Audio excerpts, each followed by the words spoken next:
Hey everybody, just going to take a quick break from the show to get you styled up with Stitch Fix. Shopping's hard. It's hard. With Stitch Fix, you get a stylist, though, who understands your style, your size, your budget, and they do all the shopping for you. Wow. This is excellent. Shopping, I'm telling you, shopping and figure out your style, it's overwhelming. Let somebody help you when it comes to getting dressed. We don't know what we're doing, so we let Stitch Fix help us out. A Stitch Fix stylist there.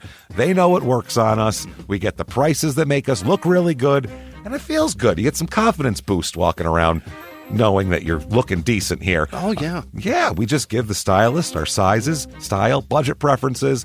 We order boxes when we want, how we want, no subscription or any of that required.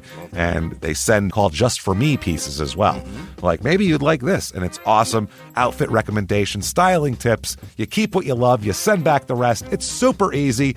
Yep. You can do it, and we are doing it because it's excellent. Personal styling for everyone. Get started today at stitchfix.com/STM. That's stitchfix.com/STM. Now back to the show. Hey everybody, just going to take a quick break from the show and tell you about Noom. Has Noom helped you? I believe it has. Oh, that's got an app. You can do tracking. It's terrific. It does. And Noom builds personal plans that can meet individual needs. That's the thing. Takes into account any dietary restrictions, medical issues, other personal needs. That helps build a plan that works for you. And yes, so I know that you've had your own personalized program here that you've been working on. And it's weight loss This is weight loss results that last. They stick around because you get yourself into a lifestyle change. That's what matters. That's mainly it. You can't just say, I'm going to cut that out for a month and then go back to it. That's not what it is.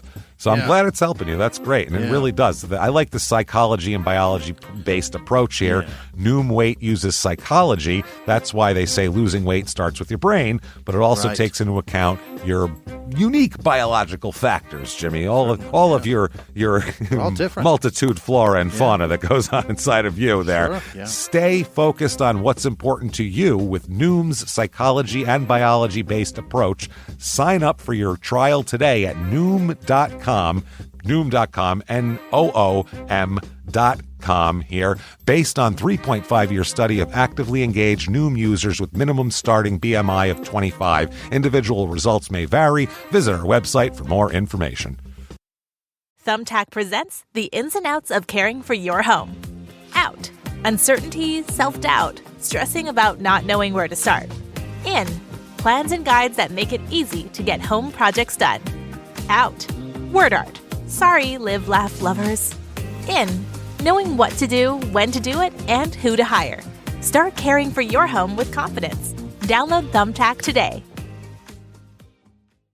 This week, in Greenwood, Florida, a local rivalry bubbles out of control over jealousy and some horrible accusations. Welcome to Small Town Murder.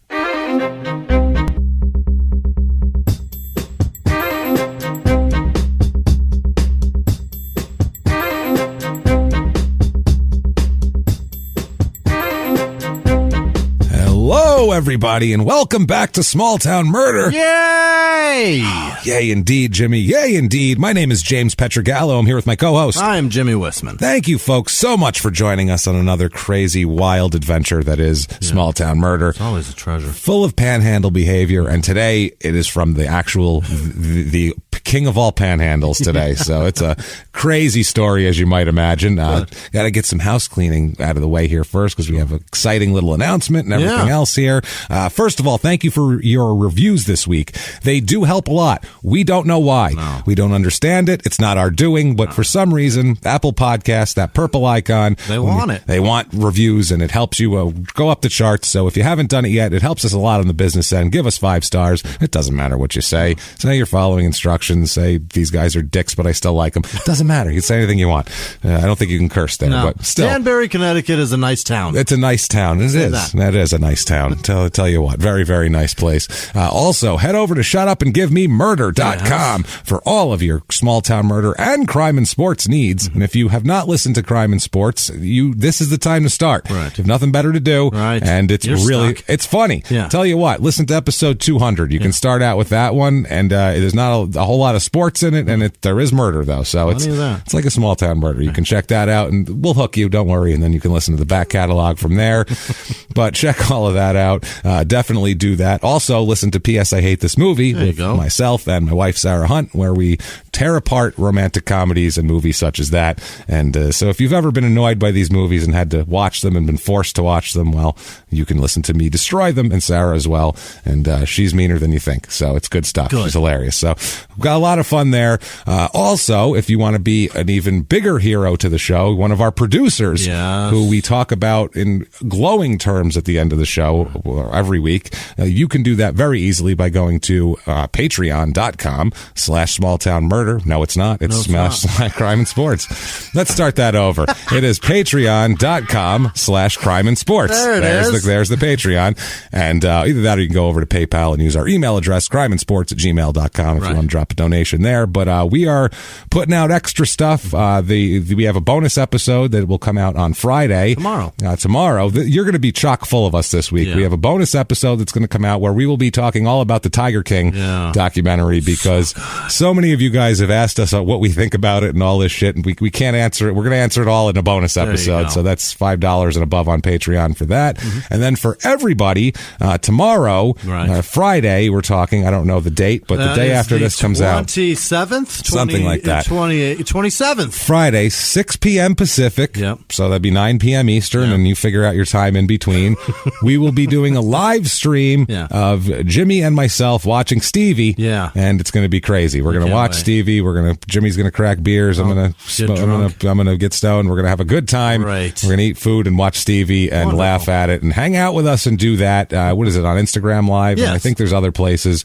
Check out the social media. We're at Murder Small on Twitter, and it'll be live streamed, and we'll tell you exactly when it's coming up, but it'll be Friday night, 6 p.m. Eastern, or 6 p.m. Pacific, 9 p.m. Eastern. There you go. Do that. And with that said, let's get to the disclaimer. This is a comedy show. It is. It's a comedy podcast. That's what it is. We are going to talk about murders. They are going to happen. They happen every day, all over the world. I can't stop it. We can't stop them. I'm not a superhero. We can't stop ones that have already happened also, but we are going to talk about them. That's what we're going to do here. And nothing's made up, but we make jokes. That's the thing. There's jokes involved because there's a lot of crazy stuff around a murder. It's not just let's make fun of someone killing someone. It's let's make fun of the craziness around it, and that's what we're doing here. We go out of our way not to make fun of the victims or the victims' families. Why would we do that? Because we're assholes, but we're not scumbags. That's how that works here. No reason to pick on people who've already had something bad happen to them. So picked on enough. That's enough by the world. So with that said, if you don't think that crime and comedy and murder, those things should ever go together, they're just not a good mix for you, then this isn't for you. You're allowed to have that opinion. No problem. Have a good one. See you later. It's a bad blind date, and it didn't work out. We apologize. Your feet smell. That's right. And ours probably do too. For the rest of you who want to have a good time and hear a crazy story and sit back and relax, I think it's time. I think it's time to shout, shut up and give me murder. Let's do this, Jimmy. Great. Let's do this. Let's go on a trip. What do you say? Terrific. We're not allowed. No, we're not. Let's do it under the cover of night. We're gonna do it like we're sneaking in from a forbidden island or something. The full moon is tonight, Jimmy. Get on the raft. That's what we're doing here. We're coming from Texas last week, Humble, Texas, and it is humble. I don't give a shit how they pronounce it locally. We were told that it's humble locally. Nope. I just replied, no, it's not. No, it's not. Just because 12,000 people pronounce a word wrong, that doesn't mean that's how it's pronounced. You are the minority, friends. Hey, people here are dumb and they say a word wrong. Why are you telling me? I don't give a fuck. Don't tell me about it. I'm dumb and I say it right. That's right. God damn it. That's an established word, humble. We've established it for a long time. You don't get to change it just because you're in Texas. I'm sorry. You can't shoot a word shoot an H into being silent. Doesn't work, guys. This is, we're going all the way to Florida, though. Oh, boy. Oh, boy. I know we did Florida a little while ago, but in terms of what's going on, craziness in the world, we need to make fun of Florida. We just have to. It's one of those things that it's going to make everyone feel good. So I found about the panhandliest town I could find. Great. And here we are. It's Greenwood, Florida. Greenwood, Florida. Okay. Probably never heard of it. No.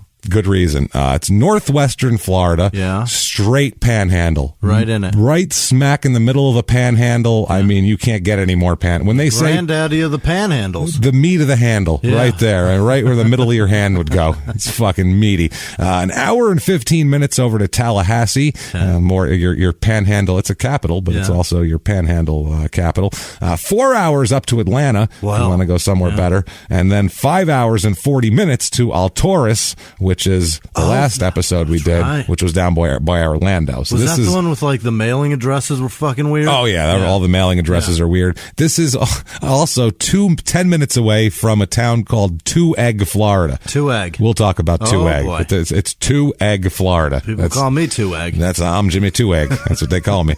They counted them. There's one and two. Jimmy Two Egg. He's got two. It's Jackson County this is in. Yeah. Give you one hint who that's named after. Andrew. Oh, you know it down here. The zip code 32443, area code 850. It's 4.5 square miles, and it is very bleak here, we'll just say. And there's swamp? No, there's reasons for the bleakness, natural disaster and other things, but it was bleak anyway. That's the thing here. But they have a motto. It is, quote, true Southern living in Northwest Florida. And there's an ellipses in there. Oh, boy. True Southern living, ... in Northwest Florida. Okay. So there's that. Or little lesser known one. This is people in Two Egg probably know this one, or the people around it. They don't use it so much in here, but quote, if Walmart was a town ... That's their other one. So they like ellipses. Let's use them against them here. So a little bit of history of this town here. After the Civil War, this town was overrun with violence. There was a lot of Confederate veterans here who did not like there was a lot of free black people now in this area. They didn't care for that, and they didn't care for the people who were trying to help them either. So there was a lot of strife there going on. This is one of the early hotbeds of the Klan down here. Yeah, this was really coming into its own in areas like this. Definitely here. The terrible economic conditions also there, because it had been mostly cotton plantations before the war, and they were expanded. There was a lot of problems, a decline in the international market, all sorts of stuff. The Klan, there was a Klan chapter there early, and one of the first, and they would do all sorts of violence and everything like that, and it wasn't great. Oh boy, look at Jimmy. Corona? I don't think so, Jimmy. Jimmy sneezing. I'm sorry. I think that's probably the tree in my yard with all the flowers on it that I could smell outside when we were on that phone call. Damn it! That thing was surrounding my head. Brutal. Yeah, if everyone had that in their yard, we'd say 100% of everyone has a. It's terrible. Everybody's constantly sneezing. Yeah. I guess Jackson County was what a historian said was so thoroughly dominated by the Klan at every level that it rendered the county and state governments completely powerless to stop them, because there was so many Klansmen.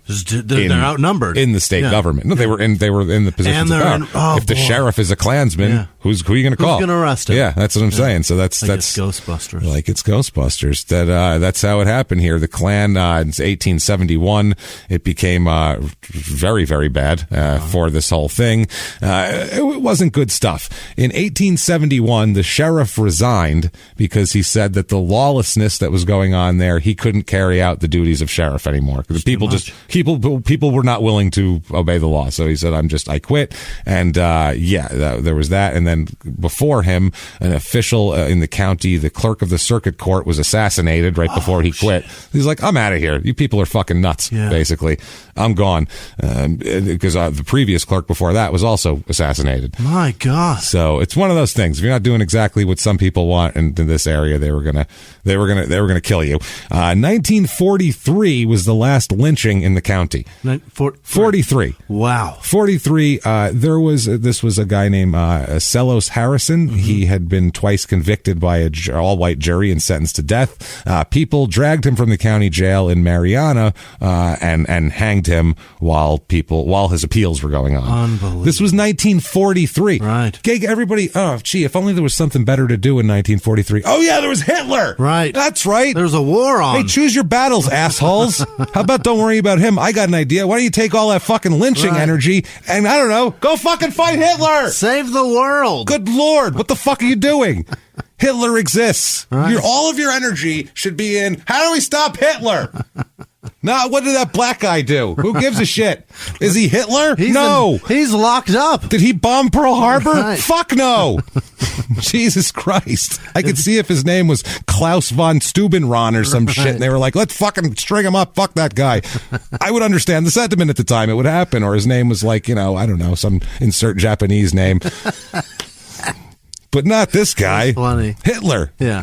Concentrate. That's the guy. Jesus Christ. I'm shocked we won at this point after reading knowing shit like that's what we were occupied with. Jesus. Oh, shit. It's crazy. So, Pender's store was built in 1869 by a guy named Napoleon B. Riley. And this store here, a guy named Lawrence Pender, purchased the store in 1896 and changed it to Pender's. And the Pender family has operated it ever since, and it's still open. Wow. This store. Yeah. In 1940, the guy who bought it in 1896, L.S. Pender, his sons bought it and renamed the store Pender's Sons. Uh-huh. And it's currently operated by another generation of Penders, Lawrence Pender II. Is it like a general store? That's what I was like. It's got no sign on it. It's like you just have to know it's the store. It's like a speakeasy. It's so, dude, this town. You only get your Penders if you know where it is. Yeah, I'll go down to Penders. Where is it? I ain't gonna tell you if you don't know. He just walks away. Just turns and goes, I don't know. Where is it? I don't need to be associated with you. Pops a thing of straw in his mouth and turns his back on you. What's the thing of straw? What do you call that? A staff? Stalk? I don't know. Stalk of stick straw? Of it? Stick of straw? So there is no, okay, good. I thought I just lost a term, but there is no defined term. Some of that beech nut clove bubble gum in his face. Oh, yeah, that's how. And hop on down the road. That's what everybody wants. I don't know how that shit stayed in business. It's just disgusting. Gross. They still have it. They do. Still make it. It's still happening. The original shelves and heart pine floors are still in place. Wow. So they still have the original shelves up from 125 years ago. And the wooden blinds over the windows are still, they close them at night when they're closed. They shut. Really? That's how they shut the blinds. That's how you know they're closed. The original blinds? I guess they're original wooden blinds here. I tried to figure out what the hell they have there, and all I could find was, quote, the store maintains a wide variety of items. And if you can't find something anywhere else, the odds are you could find it here.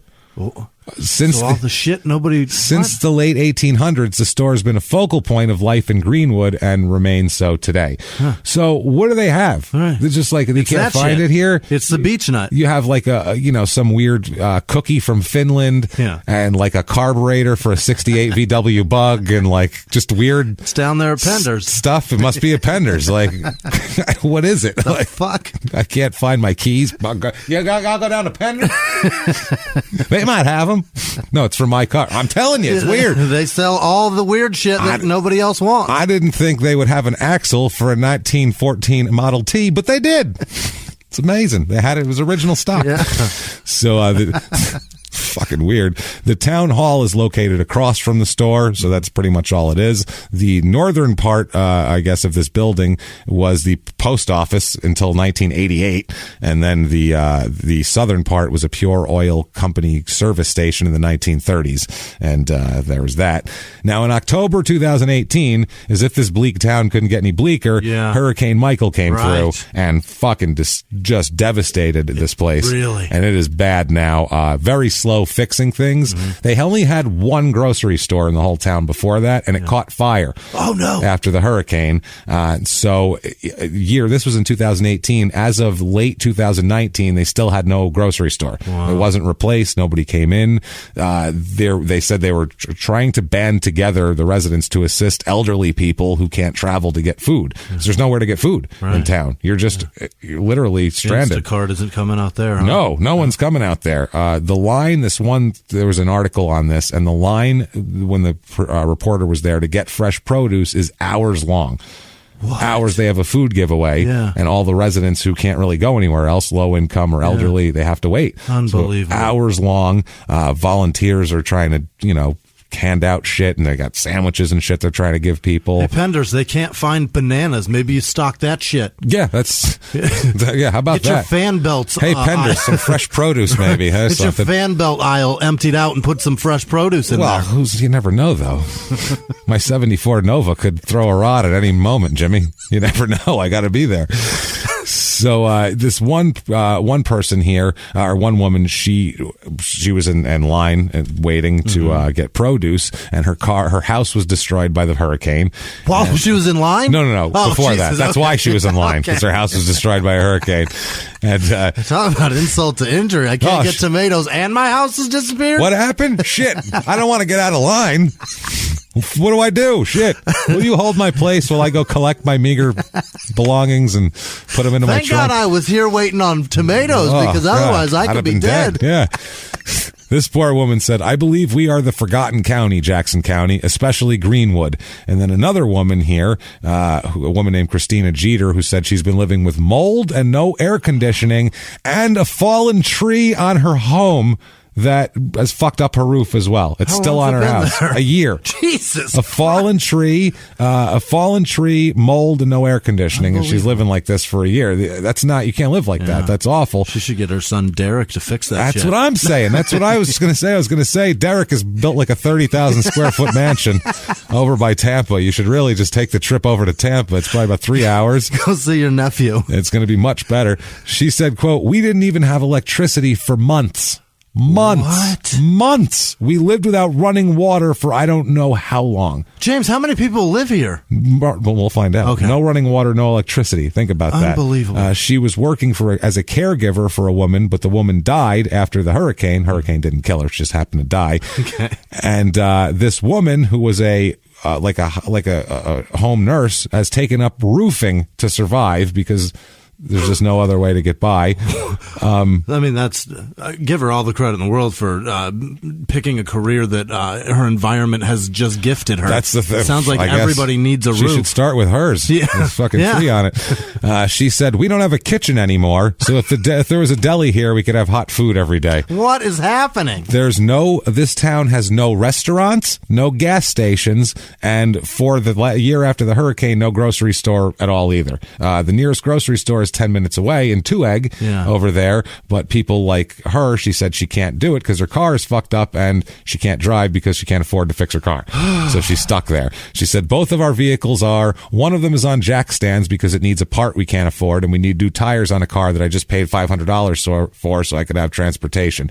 She lives off the Dollar General. That's the closest place, but it doesn't have fresh produce. No. So she's said, like those Vienna sausages. Yeah, she's eating shit like that. She said it's basically, if you want anything, you want something to drink, you want sugar, you want toilet paper, you want anything that you're out of, you either walk or beg for a ride, and you can only ask for a ride so many times before it becomes a burden to somebody else. These poor people.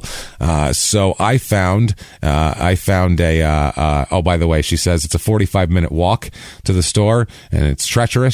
She said, so there's semis, peanut wagons, and tractors, and all kinds of different vehicles that people don't pay attention, so it's not safe to walk anyway. How is a peanut wagon? I think a fucking wagon full of peanuts. That's like peanut farming country.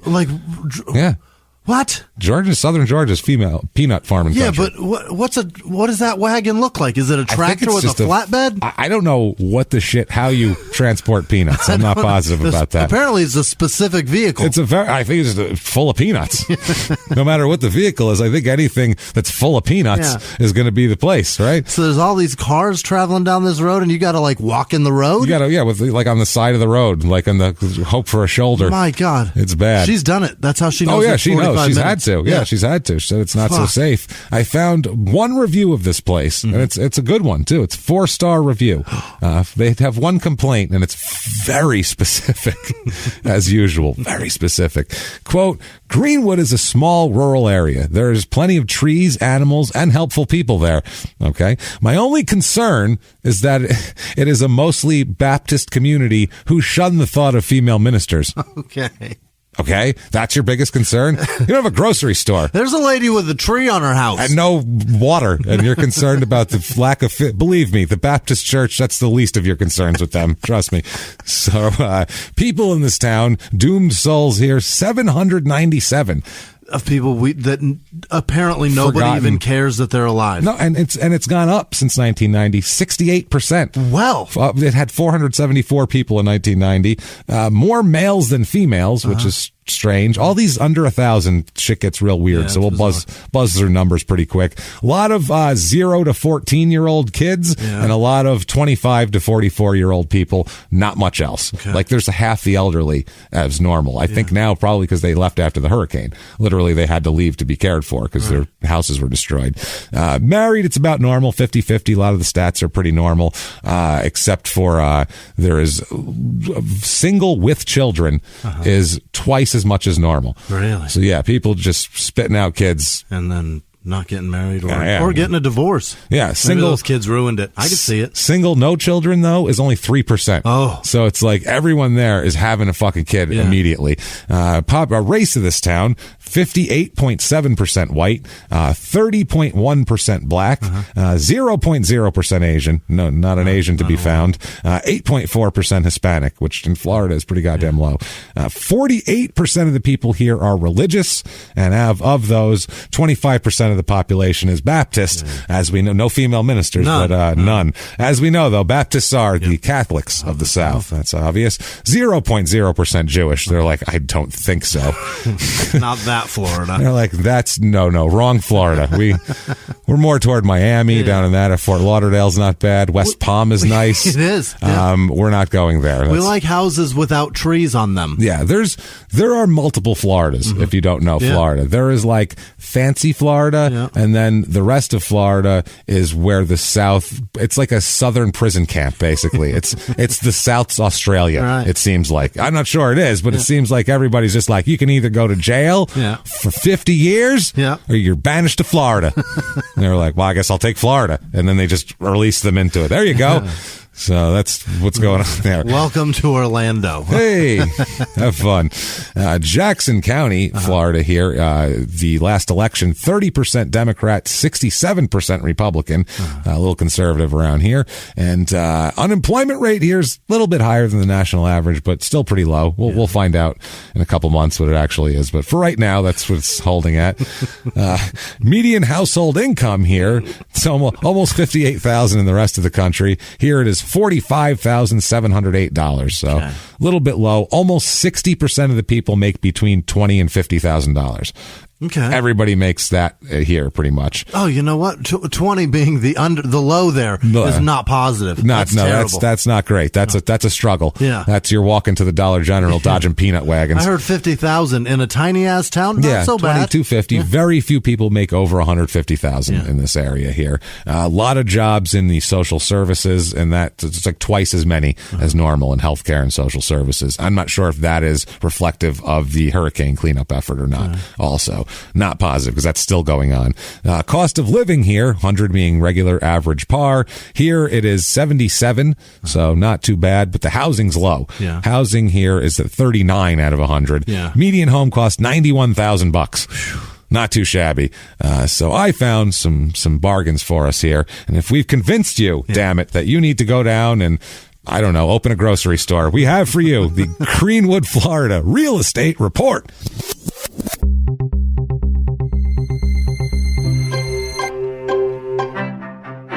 Your average 2-bedroom rental here goes for about $694. That's high. It's just still crap. Yeah. I found a 3-bedroom, 2-bath, 1,487 square foot, no frills, not updated. Made of straw. 4 mica counters, no driveway, just grass, literally worn out grass.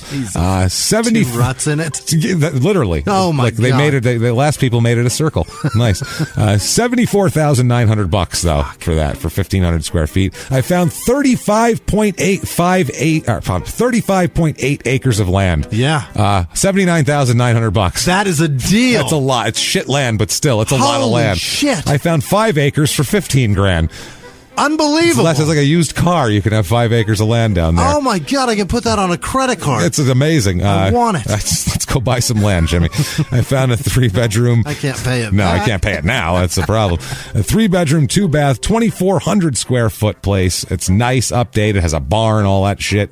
22 acres it sits upon. Wow. $325,000. On 22 acres? On 22 acres with a 2,400 square foot house with a barn and a garage and all sorts of shit in there. This is where I'm going to retire, James. Dude, it's insane. There's not much to do is the only problem. Okay. Hopefully you won't have... hopefully I'm retired. You're retired to the point where you're like, to do. I can't move. That's that kind of retired. Things to do here. Yeah. Okay.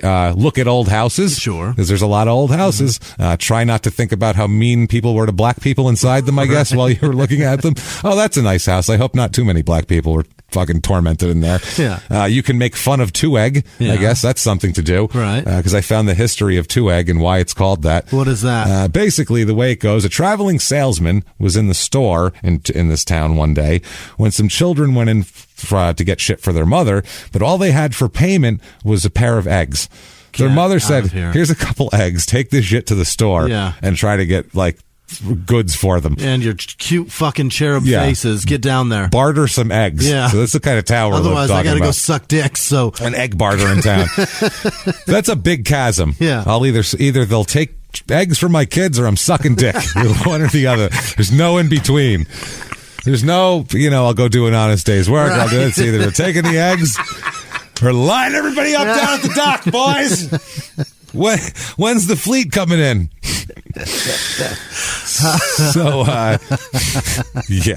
So the guy behind the counter was bitching about it, like, Jesus Christ, there's people bringing him fucking eggs. And he said that he was living in nothing but a 2-egg town. That's what the guy behind the counter said. This is nothing but a 2-egg town. Okay. So the salesman later on, who was there and overheard this, needed to send something to the grocery. He didn't remember the name of the store, so he just addressed it to the 2-egg store there. They figured they would know what that was. And so apparently this... And it showed up. It showed up, yeah. Wow. So there's that.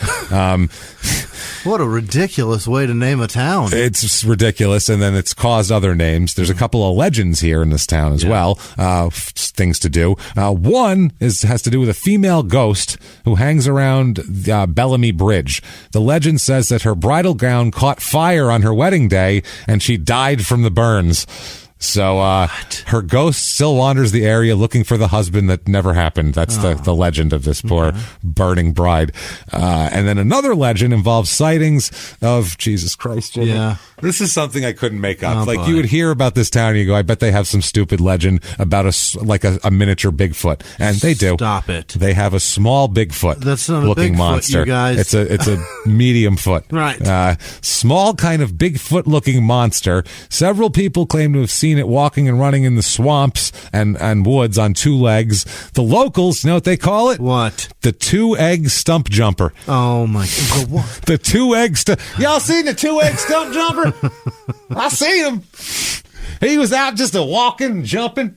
2-egg stump jumper. Yeah, this is wow. This is why we do the town stuff, because you need to know. If I just gave you a murder and didn't give you this, you wouldn't fucking know how. You could not understand how we got there. Now you have context of where we are. That's important. Think about that. Crime rate in this town, property crime is slightly high. It's about 10% above the average. It's pretty close. And then violent crime, murder, rape, robbery, and assault, the Mount Rushmore of crime, is right at the national average. Yes. So the crime rate's not that bad here, which is good. That said, we need to talk about a murder. I would love it. Let's do this. Yeah. Let's talk about the revenge of the 2-egg stump jumper. Jesus.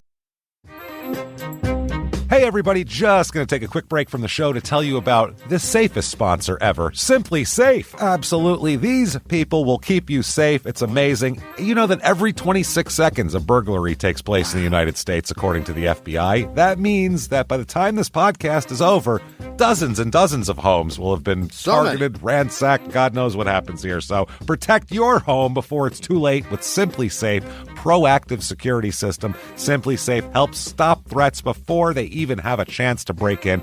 Named Best Home Security System by U.S. News & World Report 5 years in a row. and by us for about the last 8 years as well. If you trust us, believe me, you want Simply Safe. So visit simplysafe.com/small to claim 50% off a new system with professional monitoring plan and your first month free. That's simplysafe.com/small. There's no safe like Simply Safe. Now back to the show. This show, Small Town Murder, is brought to you by BetterHelp. Get yourself some therapy, everybody. Honestly, here. We often hear about, red flags that you should avoid. Hey, that's a lot of a thing. It's become a real phrase now, real cliche. Yeah. But why don't you focus also, you look at green flags in friends and partners. Look for good things as well. Right. And maybe you're not sure what that looks like, though. Therapy can help you figure that out. What are positive things? What are the green flags? And then you can practice them in your relationship. It's absolutely a fact. And so, honestly, we absolutely are huge advocates for this. It really, really helps. BetterHelp is fully online, making therapy affordable. It's convenient. They serve over 5 million people worldwide. You can access a diverse network of more than 30,000 credentialed therapists, wide ranges of specialties there. Here's the coolest part. You're not getting along with your therapist, you're just not feeling it, you can switch at any time, no extra charge. Wow. The thing is, they want you to get help. That's it. And you can do it with BetterHelp. Discover your relationship green flags with BetterHelp. Visit BetterHelp.com/smalltownmurder today to get 10% off your first month. That's BetterHelp, HELP.com/smalltownmurder. Now back to the show. Jesus Christ. I almost have to call the episode the 2-egg stump jumper. How the hell is... Because that's bonkers, man. More than one person's seen him. Oh, yeah, yeah, no, he's a local legend. Yeah, they compared notes. Did it look like this? You're damn right it did. He did. Was he on too late? He was on too. Oh my God! Jumping stumps like Bigfoot. His nipples out, sorta. Well, we'll say Bigfoot because people know what Bigfoot looks like. So if we say Bigfoot, then everyone's going, all right, Bigfoot. Did he see clothes on him? I didn't. Did you? I didn't either. Oh damn! By the way, I saved this surprise for right now before the murder. At the end of the murder, we have a prisoner dating game for you guys. Yay, prisoner! I feel like everybody's trapped. You need a prisoner dating game. There's so much Corona content. There's so much. So, prisoner dating game. Let's get into that. A little fun for you. Some home shopping. Yeah. Let's talk about this murder here. Talk about a couple here. Now, this couple, they are Greenwood through and through here. They were Douglas and Georgia Kennedy. Talk about Cannady Kennedy. Doug and Georgia Kennedy. Georgia is her name. I like that. That's nice. Doug is born in 1942. George is, I think, 44. So when we catch up with them, it'll be about 1989. So we're talking people in their mid 40s, 47 to 45 to 47, because I think she's 45. Now, they were married, and they end up having 2 children over the years in Greenwood. I don't know why you'd want to bring anybody else into this environment, but very reckless. Maybe if we make more people, then we can just hem in the 2-egg stump jumper that way, because I see it's me on one side, me on the other, then he just runs out in between us. Yeah. If we get another 2 and we put them, make a box around them, see, like they used to do with Barry Sanders when he would run with the football. See, now I feel like we could do it. We could catch them. And we all take steps closer together, the box gets smaller. That's how it works. By the way, anyone that brings us definitive proof of the 2-egg stump jumper, we will give you $20. So it's not really worth that. I will give you a lot more. $20. Yeah. And tickets to any of our shows in Florida that you might want to see. How's that? I will fly to you and spend the afternoon. Oh, we will. We'll go there to give you your $20. I'm not going to Venmo you it. We're going to go there and hand you a $20 bill and look into your fucking beady eyes. And even the one that wanders off, we're going to look into that one too. Hey, it's over there. That's why the 2 of us are coming. You stand in front of one eye, I'll stand in front of the other. That's right. Make sure we got to box them in like Barry Sanders when we used to run with the football. See. Oh God! So that's how this works. So yeah, they're married for a long time, and they in 1989 they have 2 children, an 18-year-old daughter named Angela, and a 15-year-old son named Chris. Got it. Those are their 2 kids. There's a They're seems like a nice family here, except when you kind of hear about their environment. They live in a double wide trailer behind the gas station. Oh boy! So that's what you dream about as a child. Location. It's right there. It's behind the gas station. Hey, you know what? I ain't got to dodge no peanut wagons when I'm walking. They said it was a convenience store. Walking. They ain't playing. Damn it. It's damn convenient. So it's a gas station. Who knows what they have inside of it? I don't know if it's stocked like Penders or anything. I mean, Jesus Christ here, Jimmy. Come on now. Your carburetor stock's low. Yeah, let's go.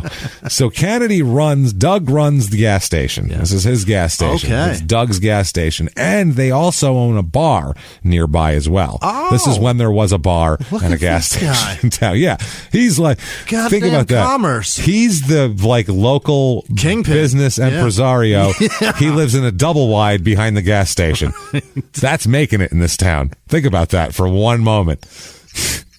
I don't want to be a businessman. I need someone to look up to. Oh, you can go see Doug. He lives in the double wide behind the gas station. See if he'll give you some words of inspiration you can live by. What the hell's he know? He's got two business. He's got two of them. Two business? I don't know if that's plural. It's already got an S on the end. Already got an S. I ain't going to mess with it. Ain't no reason to put my 2 cents into the damn thing. I just say business. You know what I'm saying? So he owns a bar also. Now, so he's a gas station bar owner, which is strange. They're not connected, like I said. They're in separate places. Okay. So in the spring of 1989, Doug Kennedy, he's got his bar that he's running. Yeah. And one night, a guy is there who gets into a fight. 2 men get into a fight in front of the bar outside, which sounds like it would really be. This is like the bar in Roadhouse, I picture. There's a chicken wire up over the stage where the band plays, and there's just beer bottles exploding against it every 5 seconds. Like fireworks. Every time someone's done with a beer bottle, they just hurl it at the stage as hard as they can. No need to recycle this shit. Against the... We throw peanut shells on the floor here. Beer bottles, too. Beer bottles, no, up against the cage. No. You got to make that guitar player dodge glass. He thinks he's hot shit. I seen him with just strutting around, talking to all the bartenders. He thinks he's something else. Play ZZ Top, motherfucker. Let's see, you got Freebird, asshole. I ain't heard it yet. Simple Man. Play it. So, yeah, that's the kind of environment I'm feeling like this is, probably.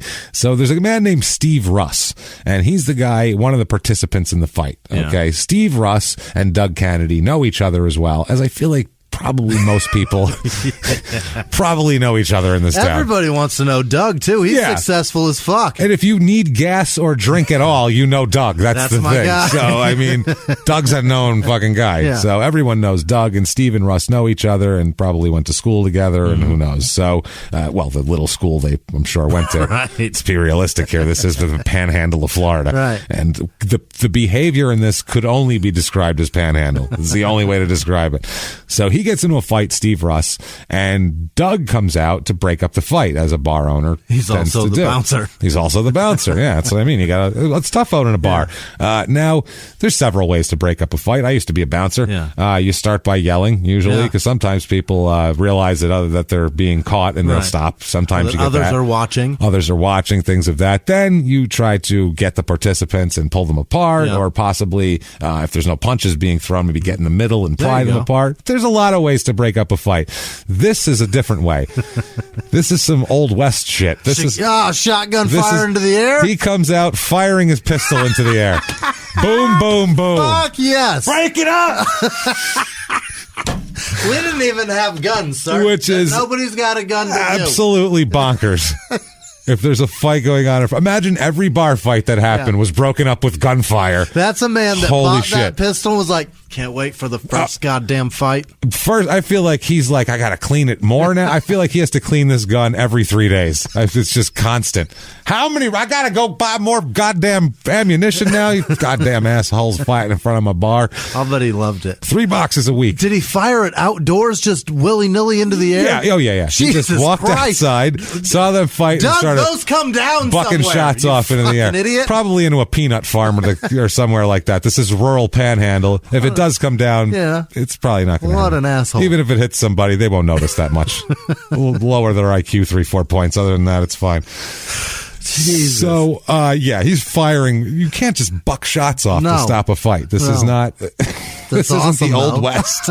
I wish we could. This is 1989, not 1889. I sure goddamn wish we could. This is like fucking Al Swearingen coming down from his office in Deadwood. A pistol is crazy to fire into the air. Oh. Like a shotgun, that's pellets that just... They're going to disperse. Right. They go in different areas. I guess. I imagine those slow down a bit. He probably had a 44. He was hand cannon into the air.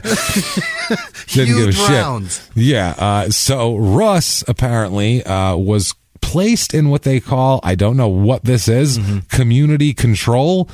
That sounds like jail. Is that jail without a jail? It sounds like we ain't got a jail, but we have this cage that we keep like we call it community control. We once called a stray ostrich just a running through. It was weird. We did like, where the hell did that come from? So we just put him in there. He became kind of like a mascot. Not a couple years ago. Now we just use it for just ruffians, people cutting up in town. We just stick them on in there for a while. And that's it's a jail for everybody and everything. So we call it community. It's community control. If another ostrich come, we're going to put him right in there with Russ. Now, don't get me wrong. We're going to put him in there. They're going to have to get along. I don't know. Why don't you call this jail? Because everything. You can't jail a tiger. You can't jail it. You can't jail it. But you can community control it. You can control it inside the community in this cage with you. Come on in here. So he's placed, Steve Russ is placed on community control for the incident, and he filed a complaint against Doug for shooting the gun at what he said at him. Because apparently it was sort of in the air, but not straight up in the air. Right. It was like, I'm going to shoot in your direction, so maybe you can hear go by. Wow. You know what I'm saying? It was not the wisest of choices, I would say. Legit loose cannon. Oh, Doug is a loose cannon. This is just the beginning of loose cannonry for Doug. He might as well. His name shouldn't be Doug Kennedy. It should be called Doug Loose Kennedy. It's his nickname, Doug Loose Kennedy. That's what we call him from now on. So a little while goes by, and Steve Russ ends up dropping the complaint against Doug, probably because he wanted to go back to the bar and drink. Yeah. It's like, fuck, there's no other bar. That's the only one. Shit. You know what, Doug? I was wrong. I shouldn't have been fighting out in front of your place, and now I know that. You were within your legal rights. I know that. That's fine.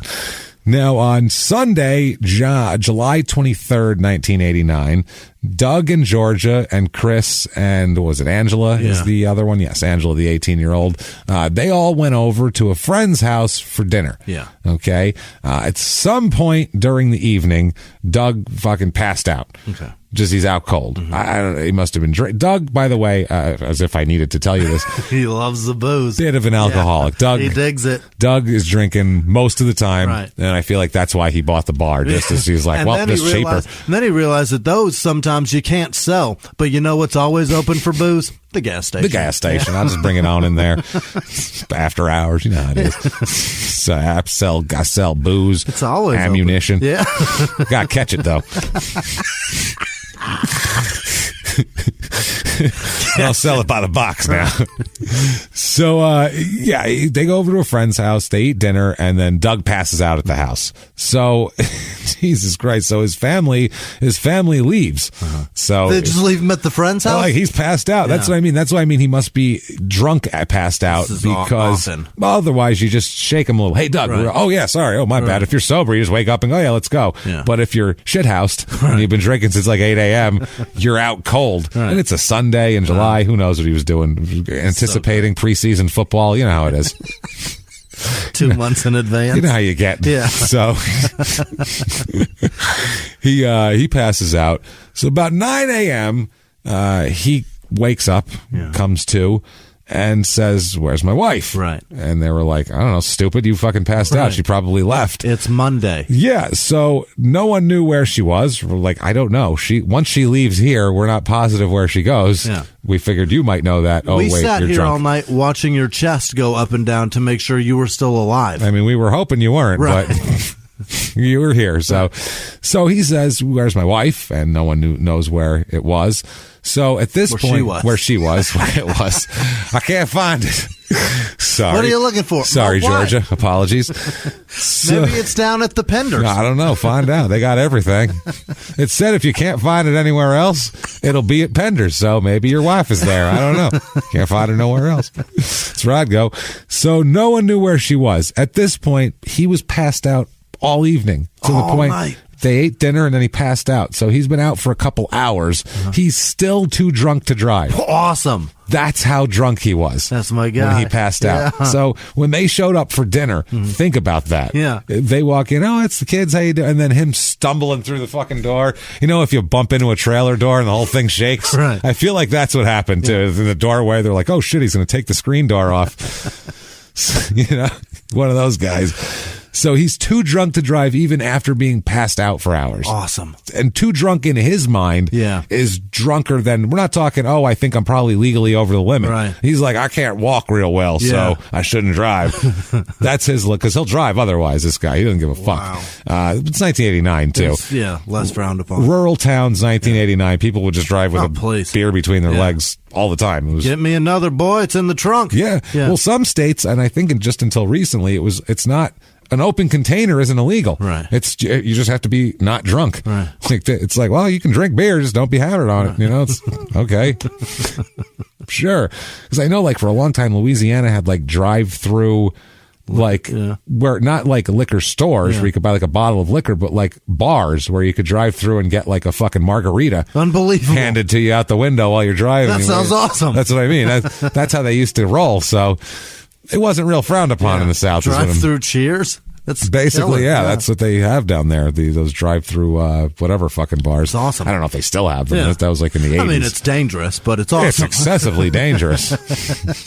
We either all have to be sober or all have to be drunk while we're driving. That's the thing. So if we're all drunk, we'll get less hurt. Yeah. But if we're all sober, we'll get in less accidents. But if just a few of us are drunk, it's just going to fuck everything up for everybody. It's a mess. I just wish that more people were responsible and knew. I mean, I'm not going to argue that it's not dangerous because it's obviously dangerous. Yeah. No, it's but it is. Drive drunk. I used to do it a lot, and it was bad decision. Yeah, not a good decision. But out in the desert, like out in the sticks, out in the woods, so much fun. Well, that's almost like a less people in danger. I was going to say you're only going to hurt yourself out there, so that's I guess fine. It was so much fun. Hurt yourself is great. I used to do it all the time. Just don't want to hurt anybody else. You want to wrap your, fall off a mountain on your car, that's fine. Wrap your car around a goddamn tree, whatever. Or in a cactus, knock yourself out. Go nuts. Don't hurt anyone else. So, Kennedy is... Shit, he's angry too that he can't find. How dare she leave me here? They're like, well, we tried to wake you up. This bitch weren't waking up, and he's like, I don't care. Yeah. When I pass out somewhere, you wait for me. Damn it. So he's too drunk to drive. So he calls his daughter to come pick him up. And not pick him up and take him home. Yeah. Pick him up and take him looking for my wife. We're going to find Ma. We're looking for Mom. Boy, where is Georgia? So Angela comes and picks him up. They go all over town looking for his wife. Mm-hmm. They go over to different towns. That basically just for like 2 hours they drive around. Every bar, every place where she might be. Let's drive by her friend's house, see if she's there. I'm finding Georgia. So looking for Georgia. No cell phones, obviously, in 1989. So they go there. They never find her. They can't find her. Mm-hmm. She's gone. Disappears. Okay. So Doug calls the sheriff's office and reports her missing. Mm-hmm. Damn it, where's my goddamn wife? Right. So the next morning, he's calling around trying to find his wife still. Yeah. And Gerald Boisvert, a guy named Gerald Boisvert, he tells Doug that he had been with Georgia the night before and hanging out, and that he let Georgia out of his car at a truck stop. Why don't you talk about that, man? I dropped her off at a truck stop because now the cops are asking about her now. So now it's like, well, whatever we're doing, we still got to talk about it. Yeah. So he said, I was with her and I let her out at a truck stop and that's it. So they're like, well, let's keep an eye on old Gerald. That sounds like we've heard that story before. It's a good lead. The old, I dropped her off at a truck stop lead. Yeah, I saw her. We was together. I left her somewhere. Nobody saw it. Yeah. Nobody. What was the one story we did where the guy just insisted that somebody somebody left with a lady trucker. Yeah. My wife, she just left with a lady trucker, and that was that. I don't know what happened. She's clearly out there just being a lesbian I don't know. now. She just must have flipped her on me thing. like that, and now she's gone. I just gave up, and I'm looking for a new girl. If I'm the police here, That I'm was going weird. down to Pender's and getting some two-egg stump thumper. Jumper. Stump jumper. Two-egg stump jumper. Getting some of that bait and trying to find him that's because he the thing. clearly Stump did jumper this. bait. Yeah. Oh, dude, that's the thing. In Florida, it could be anybody. Yeah. It could be a serial killer. Yeah. It could be the stump jumper. You never fucking know. Could be just some dude wandering around in his underwear and a gas mask. Might be a peanut truck, a peanut wagon. You never know what could happen to these people. So, also, there's a little more to the Gerald Boisfort thing than we know of before. One of the officers, a police officer, he said a month before this incident happened in July, a month before, he had to go over to Gerald Boisvert's residence to remove Doug Kennedy. At the time, Boisfort had called the cops saying Kennedy wouldn't get out of his house. The reason why he wouldn't get out of his house, because Doug was extremely upset that his wife was over there. Okay. So yeah, there's a beef here with these two. She keeps going there, and apparently at that point, Georgia Kennedy, was scared to go home, and that's how it worked at the time. So they had to remove Doug from the house, and then Angela, the daughter, had to come pick him up, or he was going to jail. Basically, come get your dad, or I'm taking him to community control. Right. I'm taking him to the old ostrich cage. We just found a gator, so you may want to get him quick. That's exactly. So Georgia Kennedy was not injured or anything like that. She didn't report anything had been gone on. Gerald Boisfort didn't do anything to her. Her husband didn't do anything to her, and she was fine. So now after this, after this time goes on a little bit, and in the next month, Boisfort and Doug are still not getting along. Basically, Doug, from him finding his wife at the house, he is accusing Gerald of raping her. Okay. Now, she's not accusing Gerald of raping her. But he is. He's going around town saying, Gerald raped my wife. Okay. And she's saying, no. You know, do they have a sexual relationship? Okay. Yeah. They have a sexual relationship. No rape. It was great. So he insists, and he insists to the point of telling people this, and going to the police at one point and saying this, even though she's not reporting this. It's real. It's the strangest case of like ego narcissist, like weird, like. It's very strange. Like, my wife couldn't have cheated on me. Right. She had to have been raped. Okay. I mean, that's the only way that this would have happened, where she's like, no, you're just a drunken asshole who passes out at people's houses and fires guns in the air. Yeah. Two of them. Two business, damn it. Two business. So, apparently after this, Doug and Gerald, their relationship fractured further, obviously. Yeah, it would. Yeah, one's accusing the other of raping his wife, and there's fights, and, all this. One just had a sexual relationship with his wife. So that's the other thing. Either way, you don't respect him. You're not going to like that guy. You're not going to hang out with him. And a little while later, a little time goes by, and at somewhere in town, Doug beats the shit out of Gerald somewhere. So he's talking about him. He's finding him, beating him up. Yeah. There's a lot going on here. Jesus Christ. So you don't fuck a married man's wife? That's the thing here. So, yeah. So this night, though, of her being missing and all that sort of thing, she doesn't come back until noon the next day. And so, she's been gone for a while. All night and from then the evening. The day. Yeah. All night, half the day. And like I said, Doug has called the cops.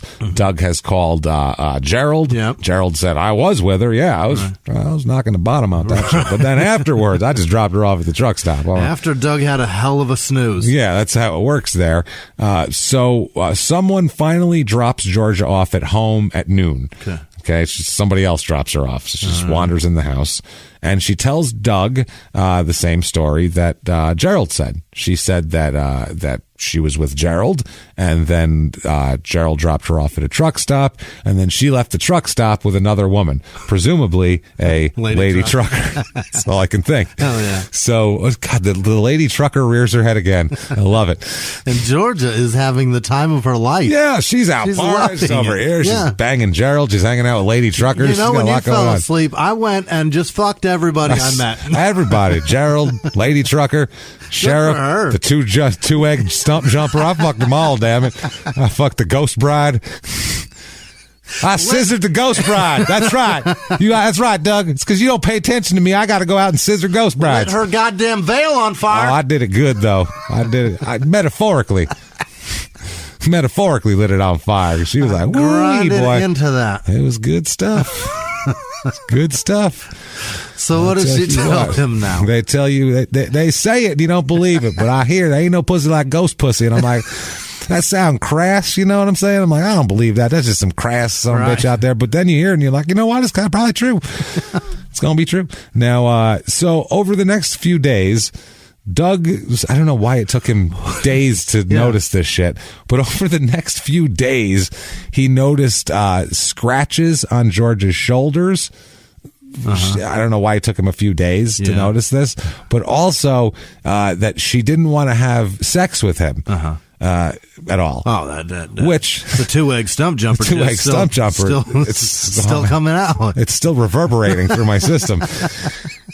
Not only that, I don't know, maybe because you're a drunk, alcoholic, you're a fucking monster, fires guns into the air and fucking calls the cops to find your wife when she's just banging Gerald. Doug, I'm gonna be honest with you, your wife's terrified of you. That's where I think we're going with this, probably. And he's like, why won't she have sex with me? He says that she said she won't have sex with him because she's, quote, hurting. Oh. Just hurting. I don't know what that means. I don't know if down there or in general or in the heart. Right. We don't know. If this is a metaphorical hurt. Is this a legendary hurt? Like the hurt of the stump jumper? Is this like what are we doing here? Is that her headache excuse? Is that what you're saying, think so. Doug? I'm just hurting. I hurt right in between the ears, in the forehead, and right behind my eyes and nose. And in my front butt. I'm hurting. Both of them. All them areas, all hurt. So she's hurting. Yeah. Okay. She's hurting. She doesn't want to have sex with him, which I don't blame her at all. It doesn't sound pleasurable. It does not sound like it's going to be fun or good or about you at all. Right. Put it that way. Doesn't sound like it's anything for Georgia. No, I feel nothing at all. No, I feel like if Doug looked away for a minute and he replaced her with she replaced herself with a blow up doll, he would never know the difference. He'd just be humping away at it. He wouldn't care. Yeah. He just needs something to hump on because he's fucking crazy. Clear out whatever wildlife is in the community control center. Yeah. And just throw that on his lap. He wouldn't have any idea. It's warm. It's warm. It's good. Ostrich. You know what? These ostrich feathers tickle my balls. It's not bad. It's quite underrated. You know what I hope? I hope they put that little 2-egg jump stomping some bitch in here because I'm a fuck it. I don't know what it is. Gender or what? I'm going to find out what it's inside. It's got a hole somewhere, and I'm going to find it. Use it to my advantage, boy. I tell you what. I don't know why him fucking. I don't know. Whatever it is. Forcing the stump jumper to toss a salad really makes me fucking. Really amuses me for some reason. I don't know why. I pictures a little furry guy. Yeah. Like E.T., but covered in fur. He's got very short arms. Very short arms. That's the thing. Totally. So now. He puts this couple of scratches on her shoulder and her hurting and obviously not wanting to have sex with him. Clearly there's an issue. He puts this all together as Gerald must have raped his wife the other night. Yeah, raped her again. Good Lord. Raped her good this time, though. Really messed her up for a while. Got her good the other night when she was out. So it took him a few days to put it together, put the puzzle together. He's not the brightest guy in the world, but he eventually... He puts it together and he said, I bet that damn Gerald boy's for rape my wife. I know he did. So he grabs Georgia, puts her in the car, and takes her. Where's she going, Jimmy? To his house. Nope, sheriff's department.